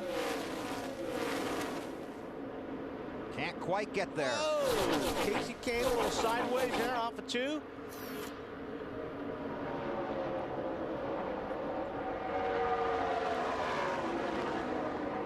Wasn't it 89 earlier? He went from 89 points out of 10th to 9 points out of 10. Yeah. Helped by that 2-tire stop, baby. Bill, it just goes to show you the difficulty in trying to figure out these races. Here were guys on top of the world earlier, down in the dumps in the middle, back on top, and we've still got, what, 70 laps to go? Who knows how this thing's going to turn out in another hour or so. One guy wondering that same thing drives that 24 car, Allen. And where is he? There he is, behind that mess.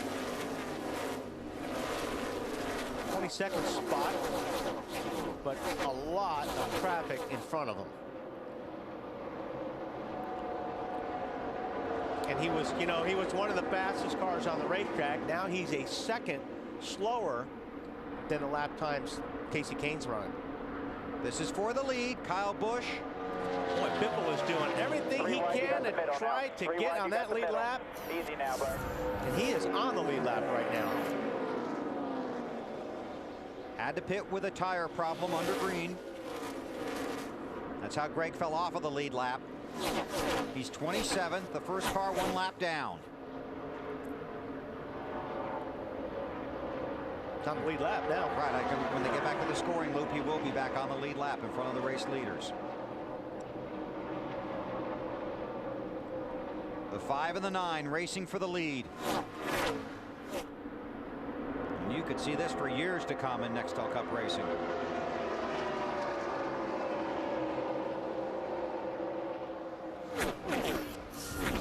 Now Biffle officially is the 27th car on the lead lap.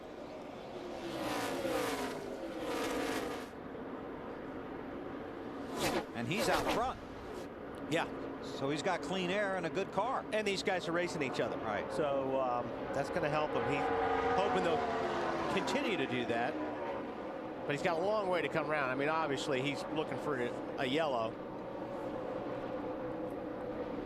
Again, the ticker at the top of the screen. Green cars are in the chase. Yellow are on the bubble. Red are locked out. When the checkered flag falls at Richmond next Saturday night, we'll know the drivers that will be eligible for the 2006 Nextel Cup Championship. Looking for Jeff Gordon. There he is, right next to Mark Martin. Trying to squeeze it down low. Mark drifting up in front of Casey Mears.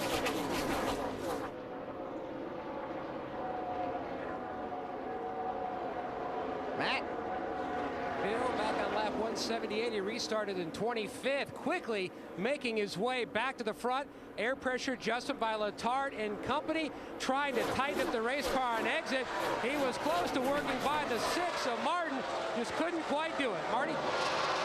Mark Martin and company are a little surprised the racetrack has not gotten tighter for them. They restarted in the 21st position. Currently, they're running 18th. to the racetrack. Still too loose for Mark. They made several changes on the last stop, trying to give him a little more rear grip in that 6 car. Anyway, I think we saw that last night through the Busch race. Guys were expecting the track to get tighter, and it didn't for a lot of those guys. Their cars started out loose, and they stayed loose. Boy, all night they were loose. Yeah. This is for 4th. Earnhardt Jr. is 4th. Kenseth is 5th. Denny Hamlin in that 11 car. 3rd in line is 6th.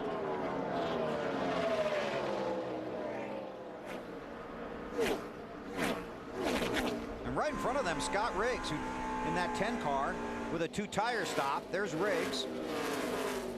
4th last week, Dave, in a pit road gamble that's paying off so far for the 10. When they raced earlier this season at Michigan, sort of a sister track to this, they were working on an experiment on the body to help the 9 team. It didn't work, so they didn't use it on the 9. And when they came here, they brought a car they really, really liked as far as the shape of the body, what they thought it would do in the clean air. And it's run great tonight. And as you mentioned, a 2-tire stop to give him even more track position on the last stop. Got him out of traffic, was 19th when the caution came out. Now Scott Riggs runs 3rd behind Kyle Busch and Casey Kane.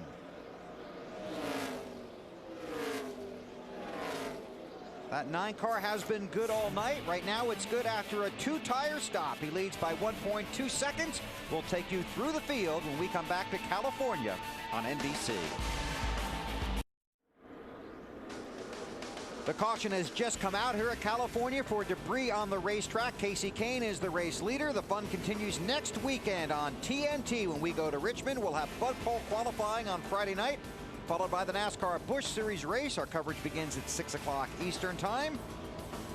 And then the NASCAR Nextel Cup Series in the Chevy Rock and Roll 400. Coverage Saturday night begins at 7 o'clock Eastern time with the Bank of America Countdown to Green. The caution out here at California in the Sony HD 500. Debris on the racetrack. Bobby Labonte in the 43 car will be the lucky dog. He will come around to be the 27th car on the lead lap.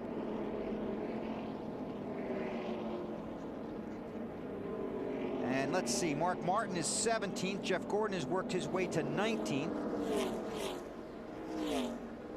Here's another look at the championship standings as they run right now. You can see Mark's not in by many. He's going to start that pylon racing here pretty soon. And pylon racing again is? He's going to be coming down this, because you can see that pylon from off of 4. You can really see it when you're driving. You can come down the straightaway and you can kind of see where you're running, and you can also see where your competition's running. So you're going to start looking and saying, well, okay, where's Casey Kane? Well, he doesn't have to look far, does he? If you start at the top, you don't. That breaks your heart right there when you see that, unless you're a Kane fan. Casey Kane, Kyle Busch, Scott Riggs, Denny Hamlin, Matt Kenseth. Most of these guys are going to be outside their fuel window. I think I'd still be coming in. Oh, I would too. Yeah, I mean, they're going to put tires on, but this is almost exactly the same situation as last night when Casey Kane came down pit road and then came in and topped off before they went back to green, and that got him to the finish and the checkered flag. He won the race last night. Casey Kane, the race leader now, brings the field down pit road. Marty Snyder.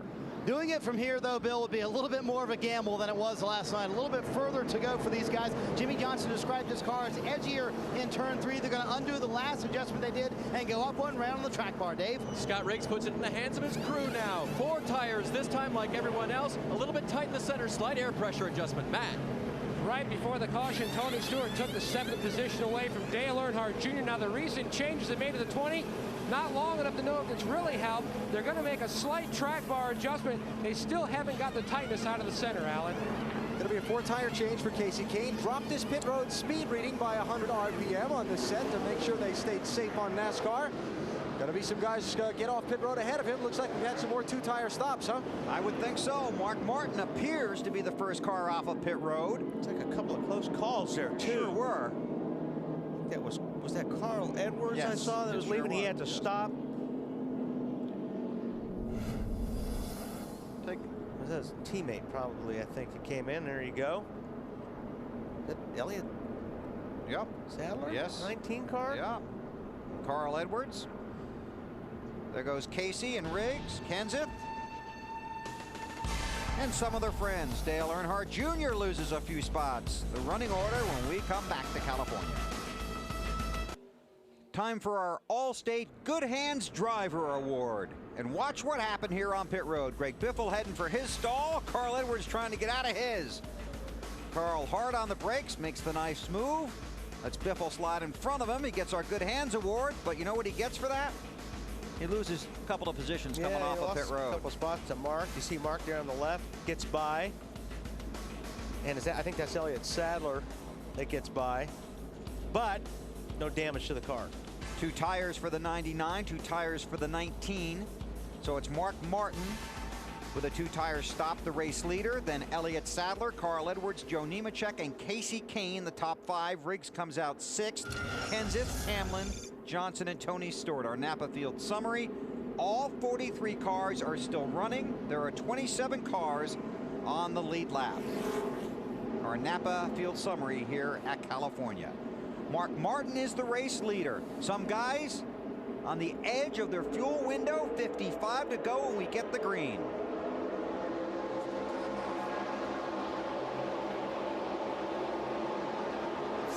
Yeah, definitely some guys are going to try to make it all the way if it stays green. Casey Mears topped off. Marcus. Man, Marcus trying to get down on that low side. And, man, Newman was down there. I don't know what was going on, but boy, Elliott Sadler took advantage of that. He's on his way.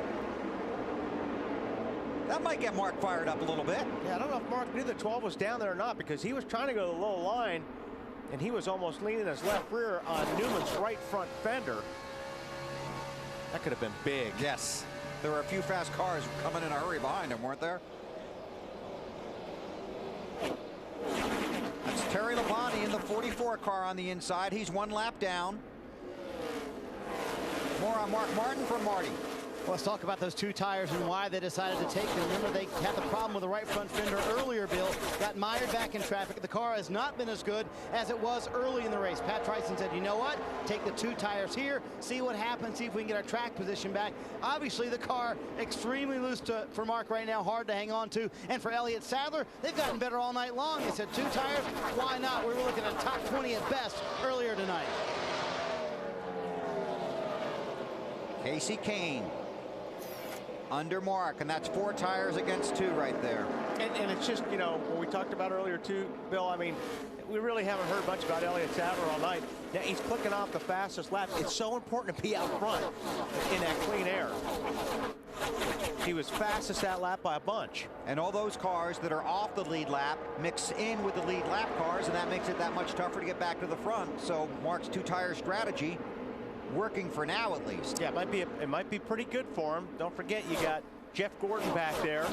He's in 17th spot right now in the middle of all that traffic. Well, earlier this race, Mark was out of the top 10 in the championship standings, was 11th. Right now, he's 5th with 52 to go.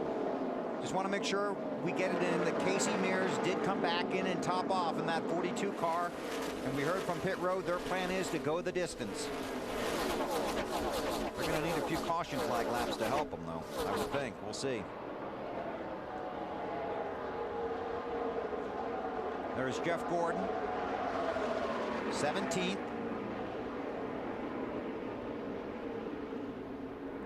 Gordon had to make an unscheduled stop under caution for loose lug nuts. Restarted 25th. Still trying to work his way back up front. Gordon had led 42 laps tonight. Dale Earnhardt Jr. in that pack of traffic there. 13th, Matt. Bill, just like a 24, he's mired back in traffic now. Junior, remember on the previous stop, they took 2 tires. The car just did not react well to 2 tires. You see him work the outside of the car. Now on 4 tires, Junior felt like they'd gone 3 or 4 more laps.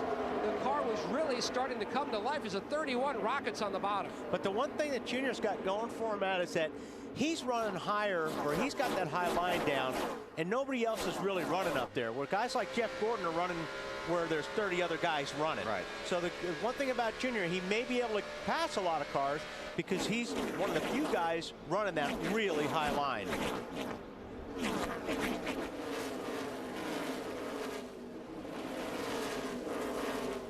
right on the bottom right there, but normally after it gets about 15 laps, 20 laps on these tires, you'll see him up on the top.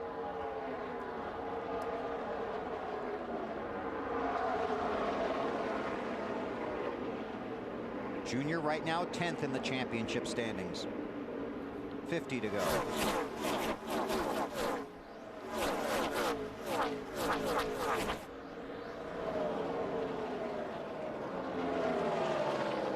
Elliott Sadler with a 1.1 second lead over Casey Kane.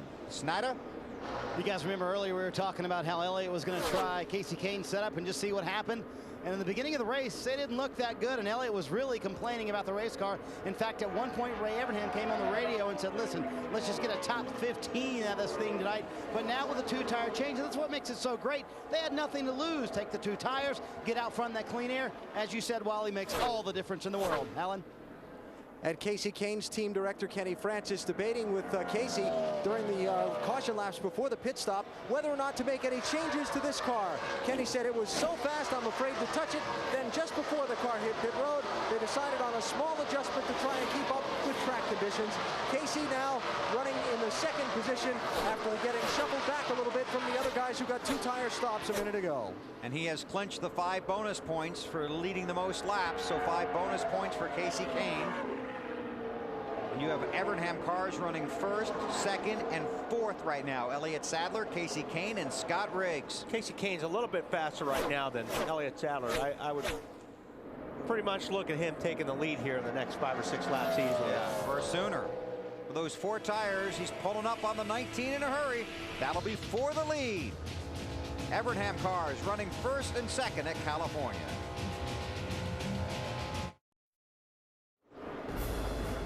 The NFL on NBC. The NFL kickoff special this Thursday night. Miami Dolphins and the Pittsburgh Steelers. Dante Culpepper coming back from having those 3 torn knee ligaments last October in that game against the Panthers. Leads the Dolphins against the Steelers. Ben Roethlisberger, the Steelers quarterback, with that emergency appendectomy earlier today. So Charlie Batch at the controls. Al Michaels and John Madden will have it for you on Thursday. New leader here at California. Teammates with the pass. And it didn't take that 5 or 6 laps. I was wishful thinking. I was hoping we could get back before it, but here it is anyway. 4 tires, passing 2 tires, just a matter of time. It was a pretty easy pass for Casey Kane to make. So Casey Kane back up front. Elliott Sadler is 2nd. And Sadler's hanging right there. Yeah. I mean, he's still running good lap times. This is for 7th. Denny Hamlin in the 11. Yeah, you got Kenseth right there. Scott Riggs takes 3rd spot from Mark Martin. More on Riggs from Dave. Hey guys, what's final practice for? Make your car better for the race? Yeah, practice things. And yesterday, Rodney Childers, the team director for the 10 car, told me they did some things they weren't sure would work, and they did not. And Scott said, I'm glad you tried them then, because if that was during the race, I'd have cussed you. That's what you say in North Carolina if you get really mad. But Scott Riggs knows what works on the car. Rodney Childers does. They've made minor adjustments, got that track position with a 2-tire stop, and are racing their way to the front with their teammates. Dave, I'm just glad you didn't say what happy hour is for. Well, you'll have to tell everyone. Well, this car was good in Michigan. Yeah. And, you know, it was one of those things where I think this car was better when it got out front or it didn't have to run in traffic. It had a lot of clean air. It was really, really fast. If he got in traffic, it seemed like he struggled. So he's in a good spot right now. He's up front. He's in 3rd. There's not a lot of cars around him, and he's running good lap times. And a lot of people talking about Scott Riggs this week because of the way he raced Jeff Gordon last week in the closing laps at Bristol. He stayed behind him. He was patient up until the very last second when it was time to get around him. Then Riggs got around him. We saw those guys talking it over on pit road after the race. But a lot of people, you know, really got introduced to Scott Riggs last week, and they liked what they saw. Yeah, Scott did a great job last week at Bristol. He had a faster car than Jeff Gordon. And I don't know if there's been many veterans that would have waited that long or not put the bumper to Gordon. But you know what? Scott did a good job. Got a great finish. Those guys really have turned that team around. I mean, they obviously had a rough start this year. Missing the Daytona 500. Exactly. So, done a good job turning that team around. On board with Jeff Burton. Whoa! What happened there? Well, that was a saving your life there. Just in the middle, loose off. I think so. And he's out of breath when he said it. So, Alan? Yeah, Jeff Burton called in a few laps ago, Bill, and thought he might have had a flat tire. That was at lap number 208. So the crew got up on the wall and got ready. He's hanging on. I guess he's decided he doesn't have a flat, but I think he's also decided he doesn't like this car's handling very much.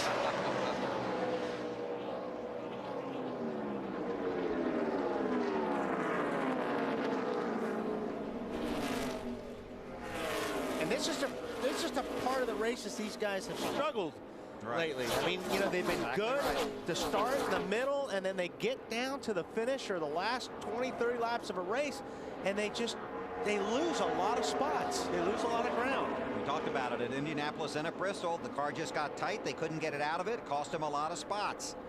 Dale Earnhardt Jr.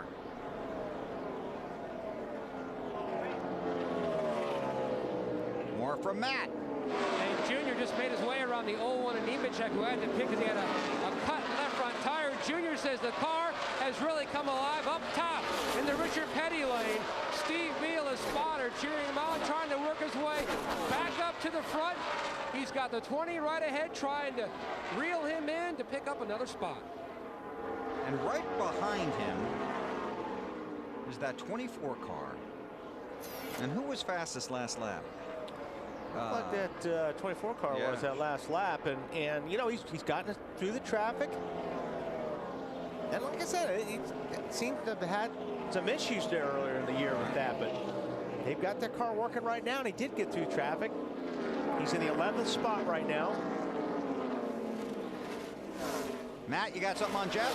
Well, the biggest thing, Bill, they just haven't panicked over the past month and a half when they've had bad runs. They had some great days, sure, but they have had some struggles as well. This team slowly working their way back up the front, currently in the 11th position, trying to bounce back from when they had to hit pit road for missing a couple lugs.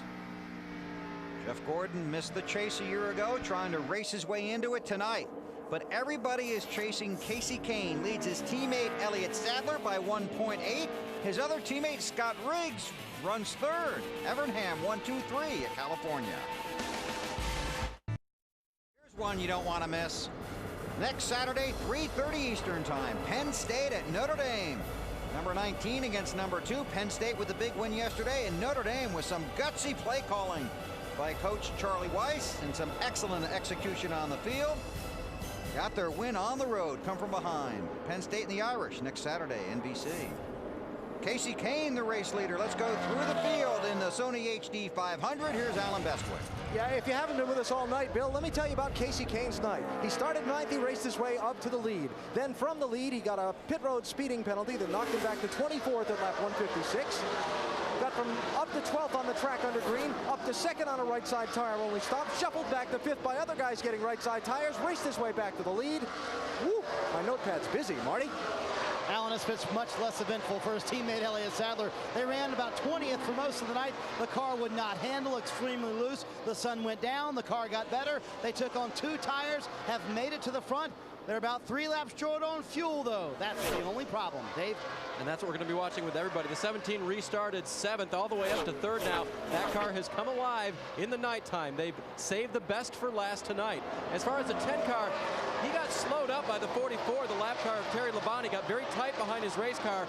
By the time Matt Kenseth caught him, that's when they got a wave by, but it was too late. Kenseth went by the 10, Matt.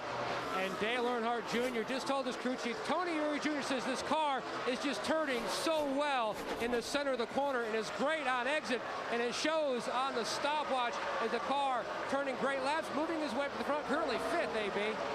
Denny Hamlin looked like he had the car to beat in this race. He led most of the time from lap 30 to lap 78, but the car, since falling back into the traffic, has not been able to get back to the front, though Hamlin's still looking for what would be his 6th straight top 10 finish. Kyle Busch lost some track position on the last set of pit stops. We showed you the Carl Edwards-Greg Biffle tangle on pit road. It left Biffle's car hanging out in the pit space in front of Kyle Busch's. It blocked him in.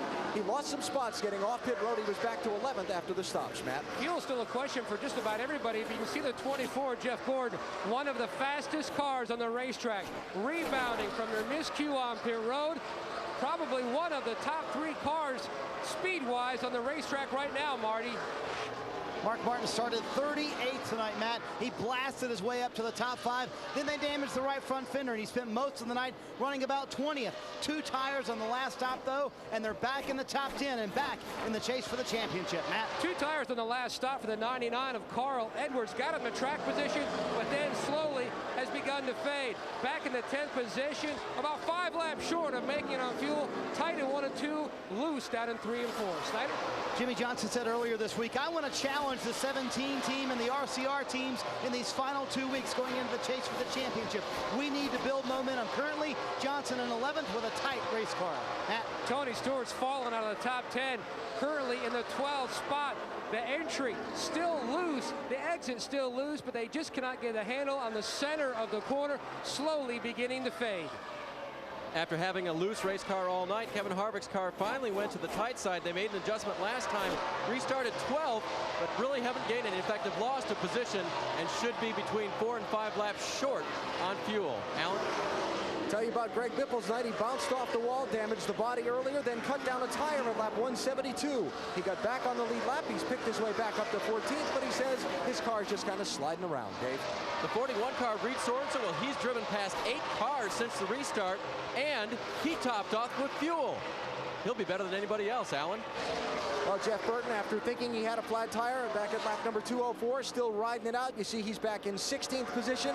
Burton fighting to hang on to a place in the top 10 in the chase for the Nextel Cup.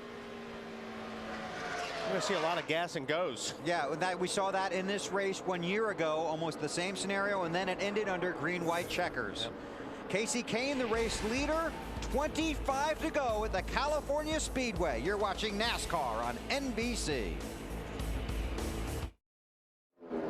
Casey Kane continues to lead at the California Speedway. 229 laps are complete. He leads by 6.8 seconds over his teammate Elliott Sadler. Dale Earnhardt Jr., the man on the move, just turned the fastest lap. He's in 3rd. Then it's Matt Kenseth and Jeff Gordon in 5th. And we just watched Gordon and his old buddy Scott Riggs race around here for a couple of laps. Yep, they're duking it out. Now, Jeff Gordon is up to 5th spot. Earnhardt closing in on Elliott Sadler for 2nd spot. In fact, here it is right here. This will be the pass for 2nd spot. Yes, it would be. Earning that high groove. Yeah, got his groove back.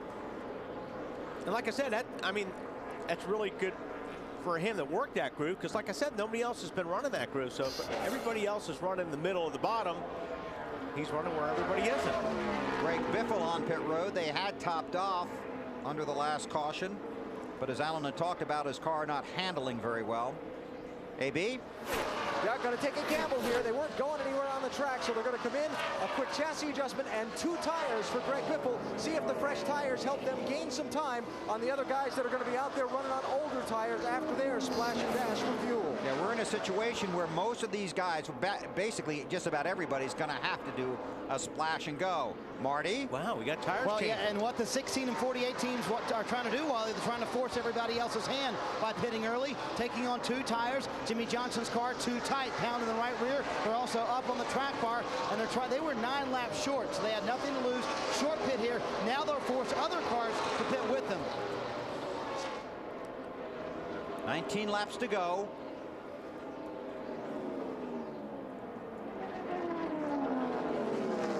There's your race leader, Casey Kane. Take our final green flag commercial break and come back and take you to the checkers at California.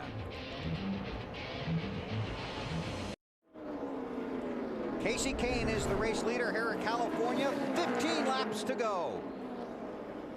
He leads by 6 seconds over Dale Earnhardt Jr. Then it's Elliott Sadler, Jeff Gordon, and Denny Hamlin. Now, I would think he'd just come in for a couple of seconds worth of fuel in order to make it to the finish. You don't need much. Matt Kenseth came, and Robbie Reiser called for 2 right side tires. They had a problem with the right front, took a long time, and that cost Kenseth a lot of position. And that's something that he can't afford to do right there. You know, Matt can. Right, because he's already locked into the chase. Right, but Casey Kane can't, so I'd be real interested to see if these guys take on rights or just fuel. I would think just gas.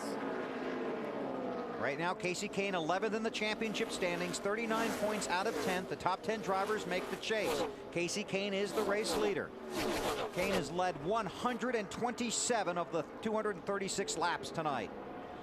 Won here last night. Matt Kenseth swept Bristol last weekend. Kane trying to sweep California. Kevin Harvick on pit road. Another guy trying to lock up his spot in the chase. He could do it by finishing third or better tonight. Dave, what's his strategy? Loose in the corner, tight off. They're going to put 2 right side tires on. This is considered early enough to take advantage of the new rubber, Wally. I think that's why guys are doing it like the 17 car, because now they're running and trying to run faster laps than the guys who will start late, not take on any rubber, and run slower laps. I see what you're saying, Dave, but I just don't. I mean, you're losing an extra 5 or 6 seconds on the racetrack by putting those tires on. But more importantly, you can make a mistake. Right, which the 17 bunch appeared to do. Matt Kenseth is scored in 22nd, first car off the lead lap. Right behind him, Jimmy Johnson. Allen, here comes the 9. Yeah, here's where all the pressure is on the driver now, Bill. Get down to the speed limit before that commitment line there. Don't speed down pit road despite your excitement at trying to win the race. Get smoothly to a stop in your stall. Then the pressure transfers to the crew. They're going to make a right side tire change on this 9 car and put some fuel in it. Then the pressure back to the driver. Get smoothly out of the pit stop. Get up to speed. Don't speed. And get back up onto the track as quickly as you can on those fresh right side tires. So far, so smooth for Casey Kane. He's into his pit stall, right side tires and fuel. They're telling him to go when the jack drops on the tires, not to wait on the fuel. Tire changers around the front of the car, and to Matt. And it's a fuel-only stop for Jeff Gordon. He only needed about 3.5 to 4 seconds of fuel. No tires for the 24. AB. Right side tires for Kyle Busch. Down and away. We'll see Denny Hamlin in this lap. Look for him to take fuel only. Matt. And the 8 of Dale Earnhardt Jr. on his way down to his pit stall. They have tires on the wall. Possibly just fuel only, though, for the 8. The 20 is Stewart. Right side tires only. They are going to go tires on the Dale Earnhardt Jr. slid in his pit box. Fortunately, did not slide through it. The car is at an angle. He's finally away, Marty. Mark Martin has already left pit road. He was struggling with those tires that were on the car, so he wanted 2 fresh right side tires and the fuel to make it all the way to the end. No chassis changes. 7.3 seconds on the stop for Kane, 8.7 on the stop for Earnhardt, 4.9 seconds on the stop for Gordon. Carl Edwards makes his way onto pit road. 11 laps to go. Edwards gives up the lead to come down pit road. Matt. Bill Carl was one of those drivers that took the 2 right side tires for the gamble on his way down to his pit box. The sign waving up and down. Let's see if he too goes for the tires. They were going back for fuel only for Edwards. Just a quick splash. He's away. Just before we went back to green under the caution, Clint Boyer, Reed Sorensen, Casey Mears among the drivers that topped off. Hearing that Sorensen plans to stay out. We heard that Mears plans to go to the finish. There's Sorensen. Dave Burns. They radioed to Reed, buddy, we're staying out. We're going to win this thing. And he said, no, I need to come in for tires, right? No, he said that putting on tires would delay his run to victory lane there, Walt. Okay. Wow, Reed Sorensen out front with 9 to go. JJ, nobody around him. Yeah. I mean, he's like, yeah. I don't know. I'm just surprised at some of those tire changes there. I'm with you.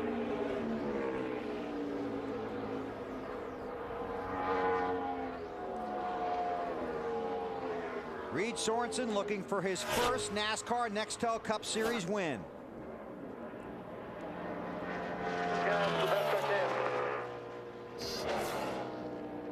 Jimmy Ellich, his crew chief. Drives for Chip Ganassi, Felix Sabates. Dave, you down there? Yep, this is a brand new race car for them this weekend. It's run very strong. He's running the top 15 all night. But this was a gamble that paid off on fuel. And gosh, didn't the Chip Ganassi car maybe in the Busch Series take a fuel gamble earlier this year and win? Yeah. It was a 42 of Casey Mears. Yep, I was at Chicago. Yeah, Chicagoland. Thought you were fading out on us there, Dave, but glad you're still there. Down the hole. 7 laps to go. Reed Sorensen is just 20 years old. From Peachtree City, Georgia.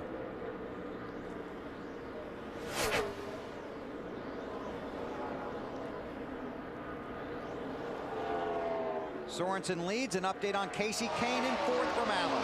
Yeah, Bill, even though he may not get the win tonight, if this fuel mileage gamble pays off for some of these other drivers, Casey Kane and his team wanted to come in here tonight, run all the laps, get a top 5 finish if they could. They got bonus points for leading and leading the most laps tonight, and they're going to finish ahead of all of those guys they are chasing in the race to the chase. So provided things go well for these next 6 laps, exactly what they needed to accomplish tonight for Casey Kane in the 9 car, even if they're disappointed at not winning.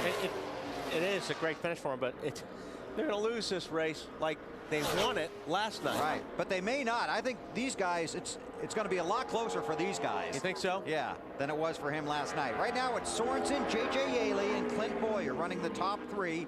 Kane is 4th, 9.8 seconds behind Sorensen. Yeah, but he's only a second and a half behind second place Yaley. Right. So he's, you know, Kane will probably pass Boyer and Yaley, who's the 2nd and 3rd spot. And then Reed Sorensen, if he does run out of gas, then Kane's right there. What are they saying, Dave, on the 18? Dave? We've lost him. He did fall on that hole. All right, so there we got J.J. Yaley there in the 18 car in 2nd place. Casey Kane now takes over 3rd spot from Clint Boyer.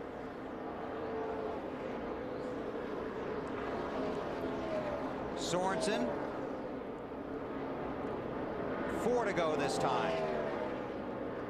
Now, if they told him, I don't know what they've told him, because if, you know, Save fuel and go around. fast. Yeah, I mean, again, that's exactly right.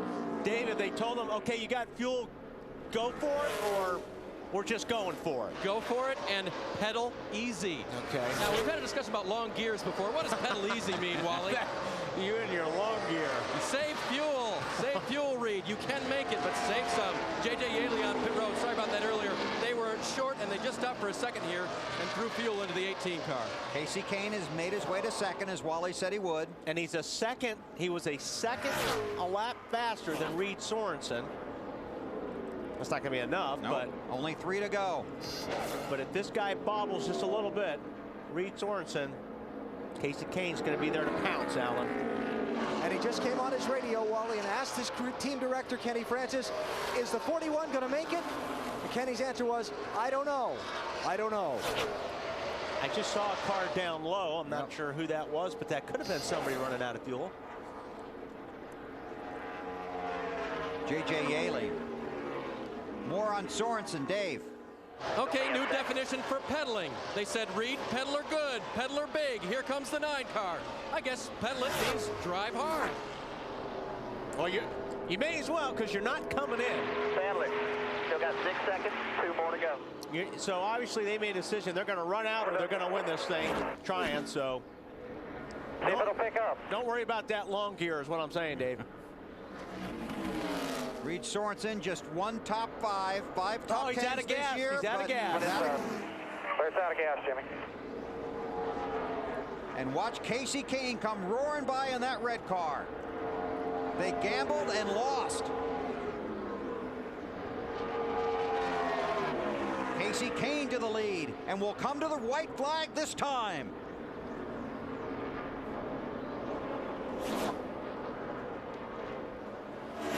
And there's not even a threat behind him. And they did what they talked about earlier in the race, or earlier today. Just go out and win the race. Let everybody else do whatever they got to do. This is what these guys need to do to even have a shot at making the chase. Won 4 of the first 15 races this year, but has struggled since. Tonight, he has led 129 laps of this 250-lap race. This is the final lap. Casey Kane came in here 11th in the championship standings, and as Wally said, he's going to beat everybody and put himself in position to make the chase next week at Richmond. Earnhardt goes to second. Casey Kane comes off of turn 4. He won last night in the Busch race. Casey Kane sweeps at California.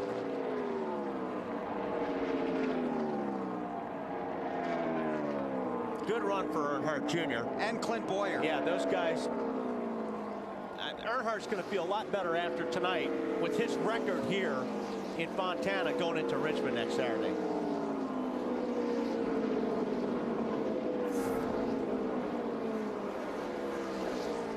Well, those guys worked hard. See, Dale Jarrett wound up with a top 10 spot. He was another car that topped off. Unofficially, Kane 11th in the championship standings right now. 27 points out of 10.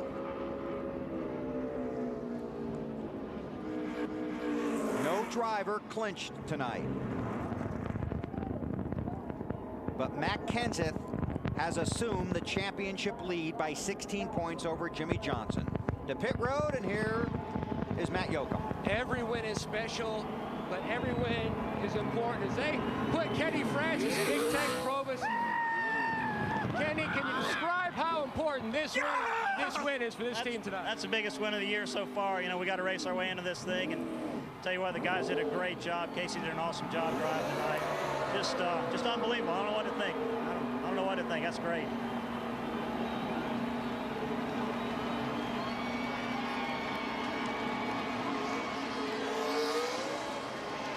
Casey had a big week, had charity events in Washington and here in California Wednesday and Thursday. Came here and won the Busch race last night and celebrates his win tonight here at California. His 5th of the season after winning 4 times in the first 15 races.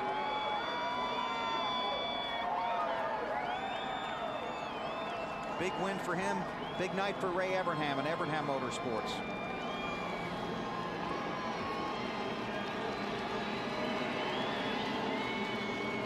Casey Kane, one of the popular young stars in the NASCAR Nextel Cup Series, 26 years old.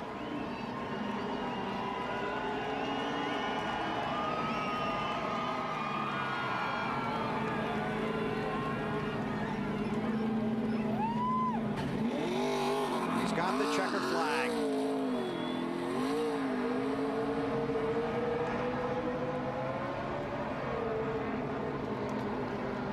His 6th career victory. You know where he got his first NASCAR Nextel Cup win? I believe that was at Richmond, Bill. It certainly was. And that's where we'll be next weekend. Pretty exciting.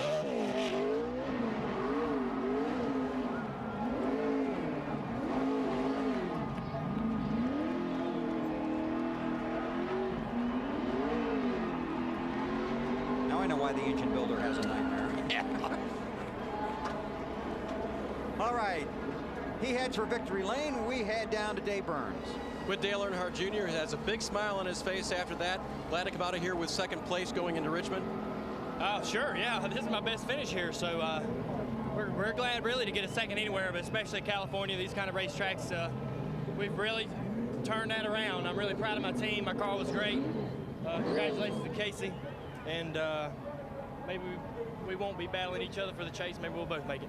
Unofficially 7th going into next week, Junior. I know that's not 2nd or 3rd, but it's a little pad. Well, hey, just good runs, no matter what.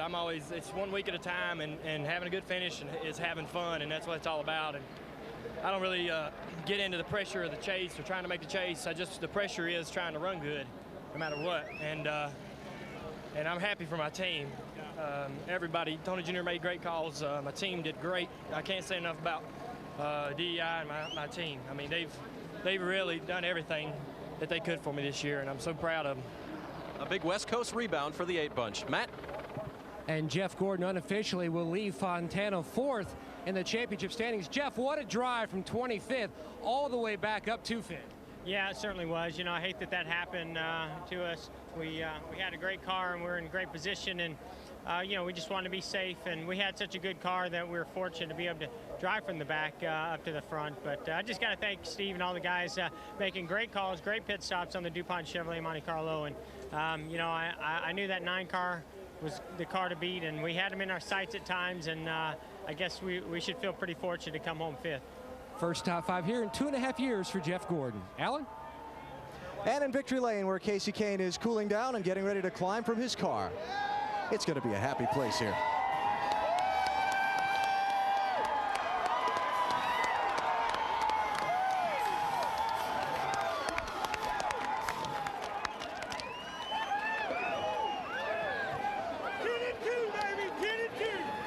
Any question what this win means to this team, I think, was just answered. Congratulations. Could you have imagined this night going as well as it did? One section accepted.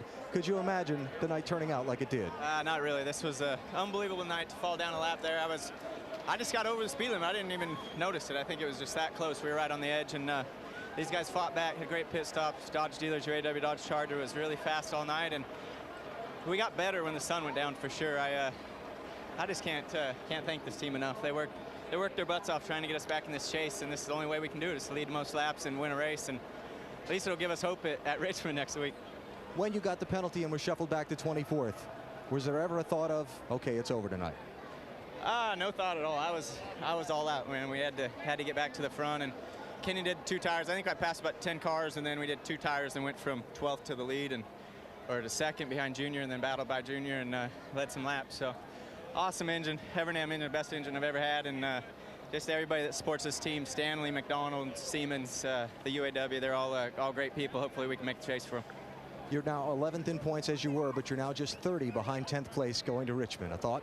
Yeah, I wasn't sure how far we'd be back, but you know, 30's a lot closer to 90, and could have been a lot worse than 90. So it's a big jump. Anything can happen at Richmond. It's going to be a wild race there, and hopefully we're on a good side of things. We got 5 wins. That's the most out here.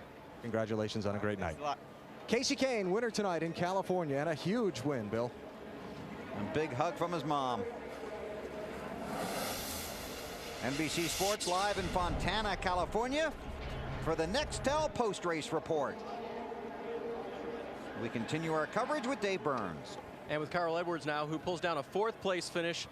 You needed a miracle tonight. That wasn't quite it, was it? No, we needed a miracle, but I'll tell you what, I had a good time, and that's what this is about. And I guess we're mathematically out of it now, somebody said. So congratulations to Casey to sweep the weekend. That was cool. And I guess we'll just go out for 11 races, have a good time, try to win something, and prepare for 07. Did you feel after last week, had you sort of counted yourself out, even though it wasn't mathematical, or is this the big letdown now? Well, really, the big letdown was earlier in the year. We just kept having the bad luck, but it's still not let down, man. I get to live my dream, get to have a good time, race these cars. Office Depot's going to be on board for another couple years, so maybe we can get them in the chase next year. Carl's first comment to me was, running the high line sure is fun here at California, Matt. Dave, on the way out here, Clint Boyer found a lucky penny, taped it to your dash. It looks like that helped to pay off for your career best finish, 3rd. How close were you to running out? Maybe that was God's way of paying back for the Michigan running 3rd and blowing up a 2 to go. So, you know, just an incredible call by Gil to come back in, top off of fuel. And I tell you, everybody had to pit, you know, and we stayed out and gambled. And it's just neat to, you know, finally have something go our way. Jack Daniels Chevrolet was decent all night long. I think it was about an 8th to 10th place car. And, you know, really proud of Gil for stepping up, making a good call, and having it pay off. This team has gained so much momentum. Are you excited about going on next week to Richmond? Yeah, we've been running good. You know, we do have the momentum. It's just frustrating not to get to finish at the end of the day. But, you know, that's a step in the right direction, and we're on our way. Clint Boyer finishes 3rd here in Fontana. Marty? A hard-fought 12th place finish for Mark Martin, and you guys were terrific during the daytime. Were you surprised the track didn't tighten up for you at night? Yeah, the car got loose at night instead of tight, and we weren't prepared for that. Man, I want to thank the fans. They've been so awesome, and we went down fighting tonight. You know, we gave it everything that we had, and I'm proud of my team, you know, for fighting as hard. And, you know, we got a 12th place finish, but there was a time in the race when I really thought we were a threat to win it, but the car just never did handle right once it got dark. You're still in 10th. How do you feel about things going into Richmond? The race is on.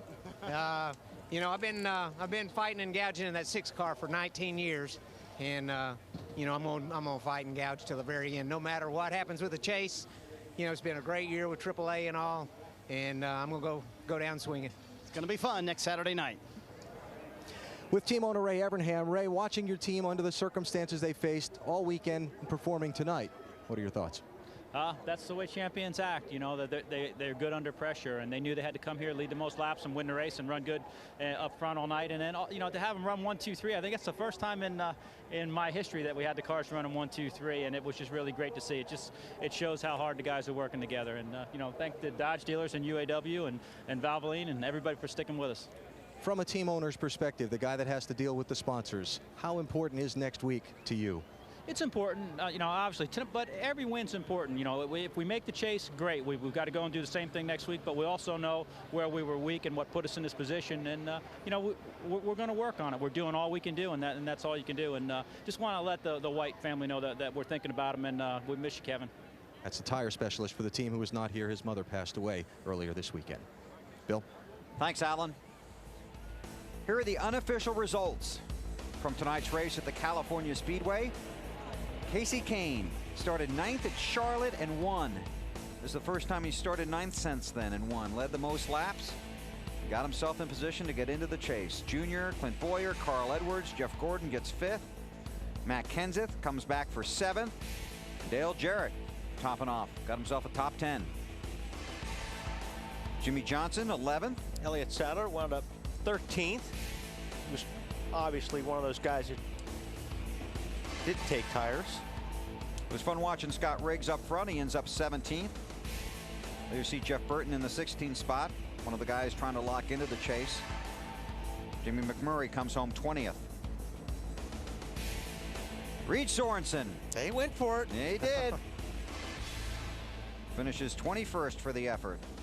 Well, these guys had a rough night from about 22nd, 23rd on. Kurt Busch, definitely a rough night.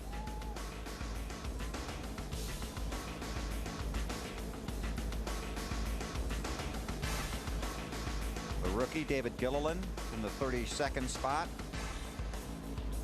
And on down to Terry Labonte, finished 40th. Brian Vickers, Bill Elliott, and Robbie Gordon round out the field. Here are the unofficial championship standings. 1 race to go. Matt Kenseth is the new championship leader by 9 points over Jimmy Johnson. And remember, 5 points separate each of these guys when we reset the field after Richmond. Kevin Harvick did not clinch, but will with almost virtually any finish next week. And then from Kyle Busch, even from Jeff Gordon on back. You can see Casey Kane, 30th out of 10th.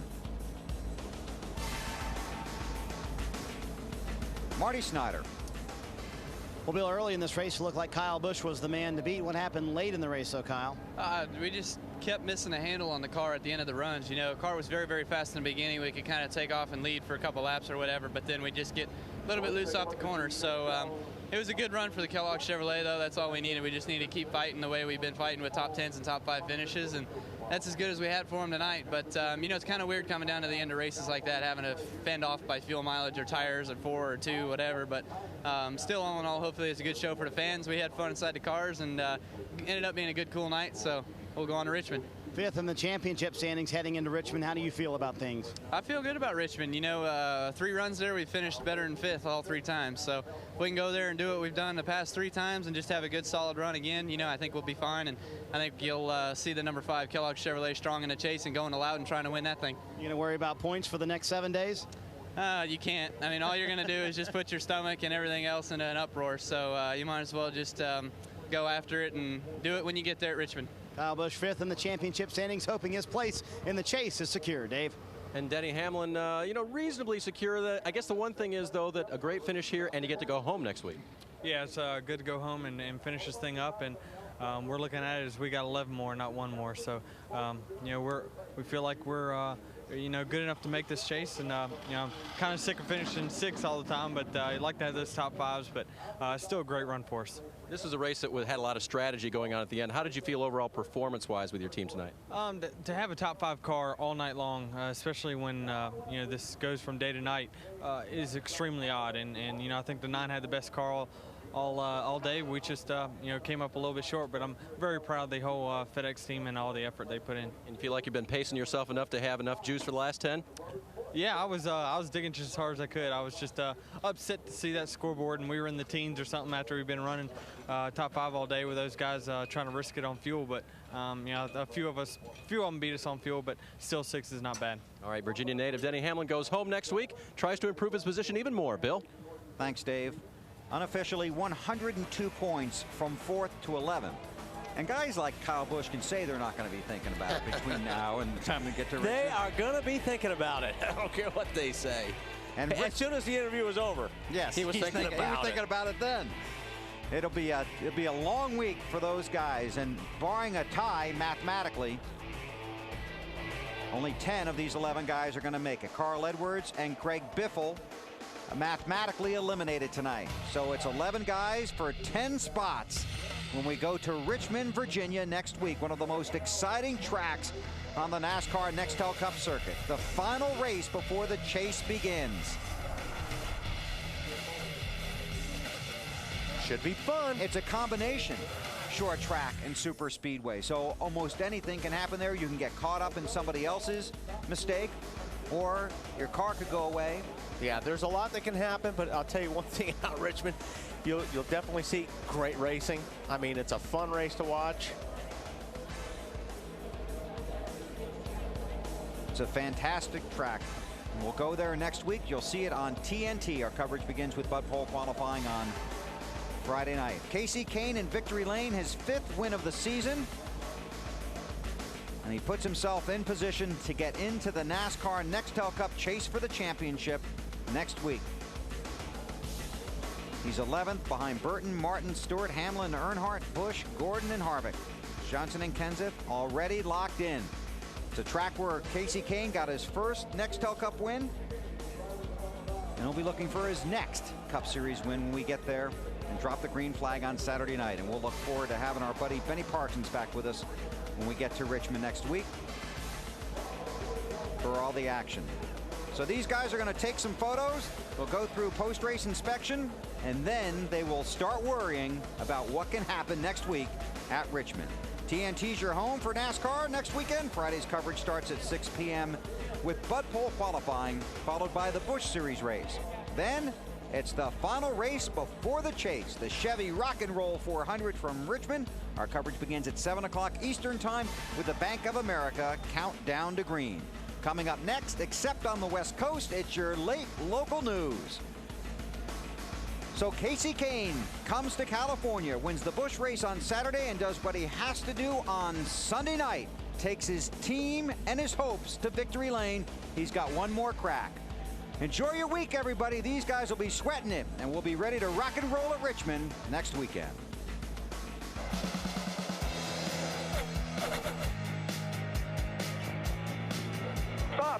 Stop. Back up. Good job, boss. Good job.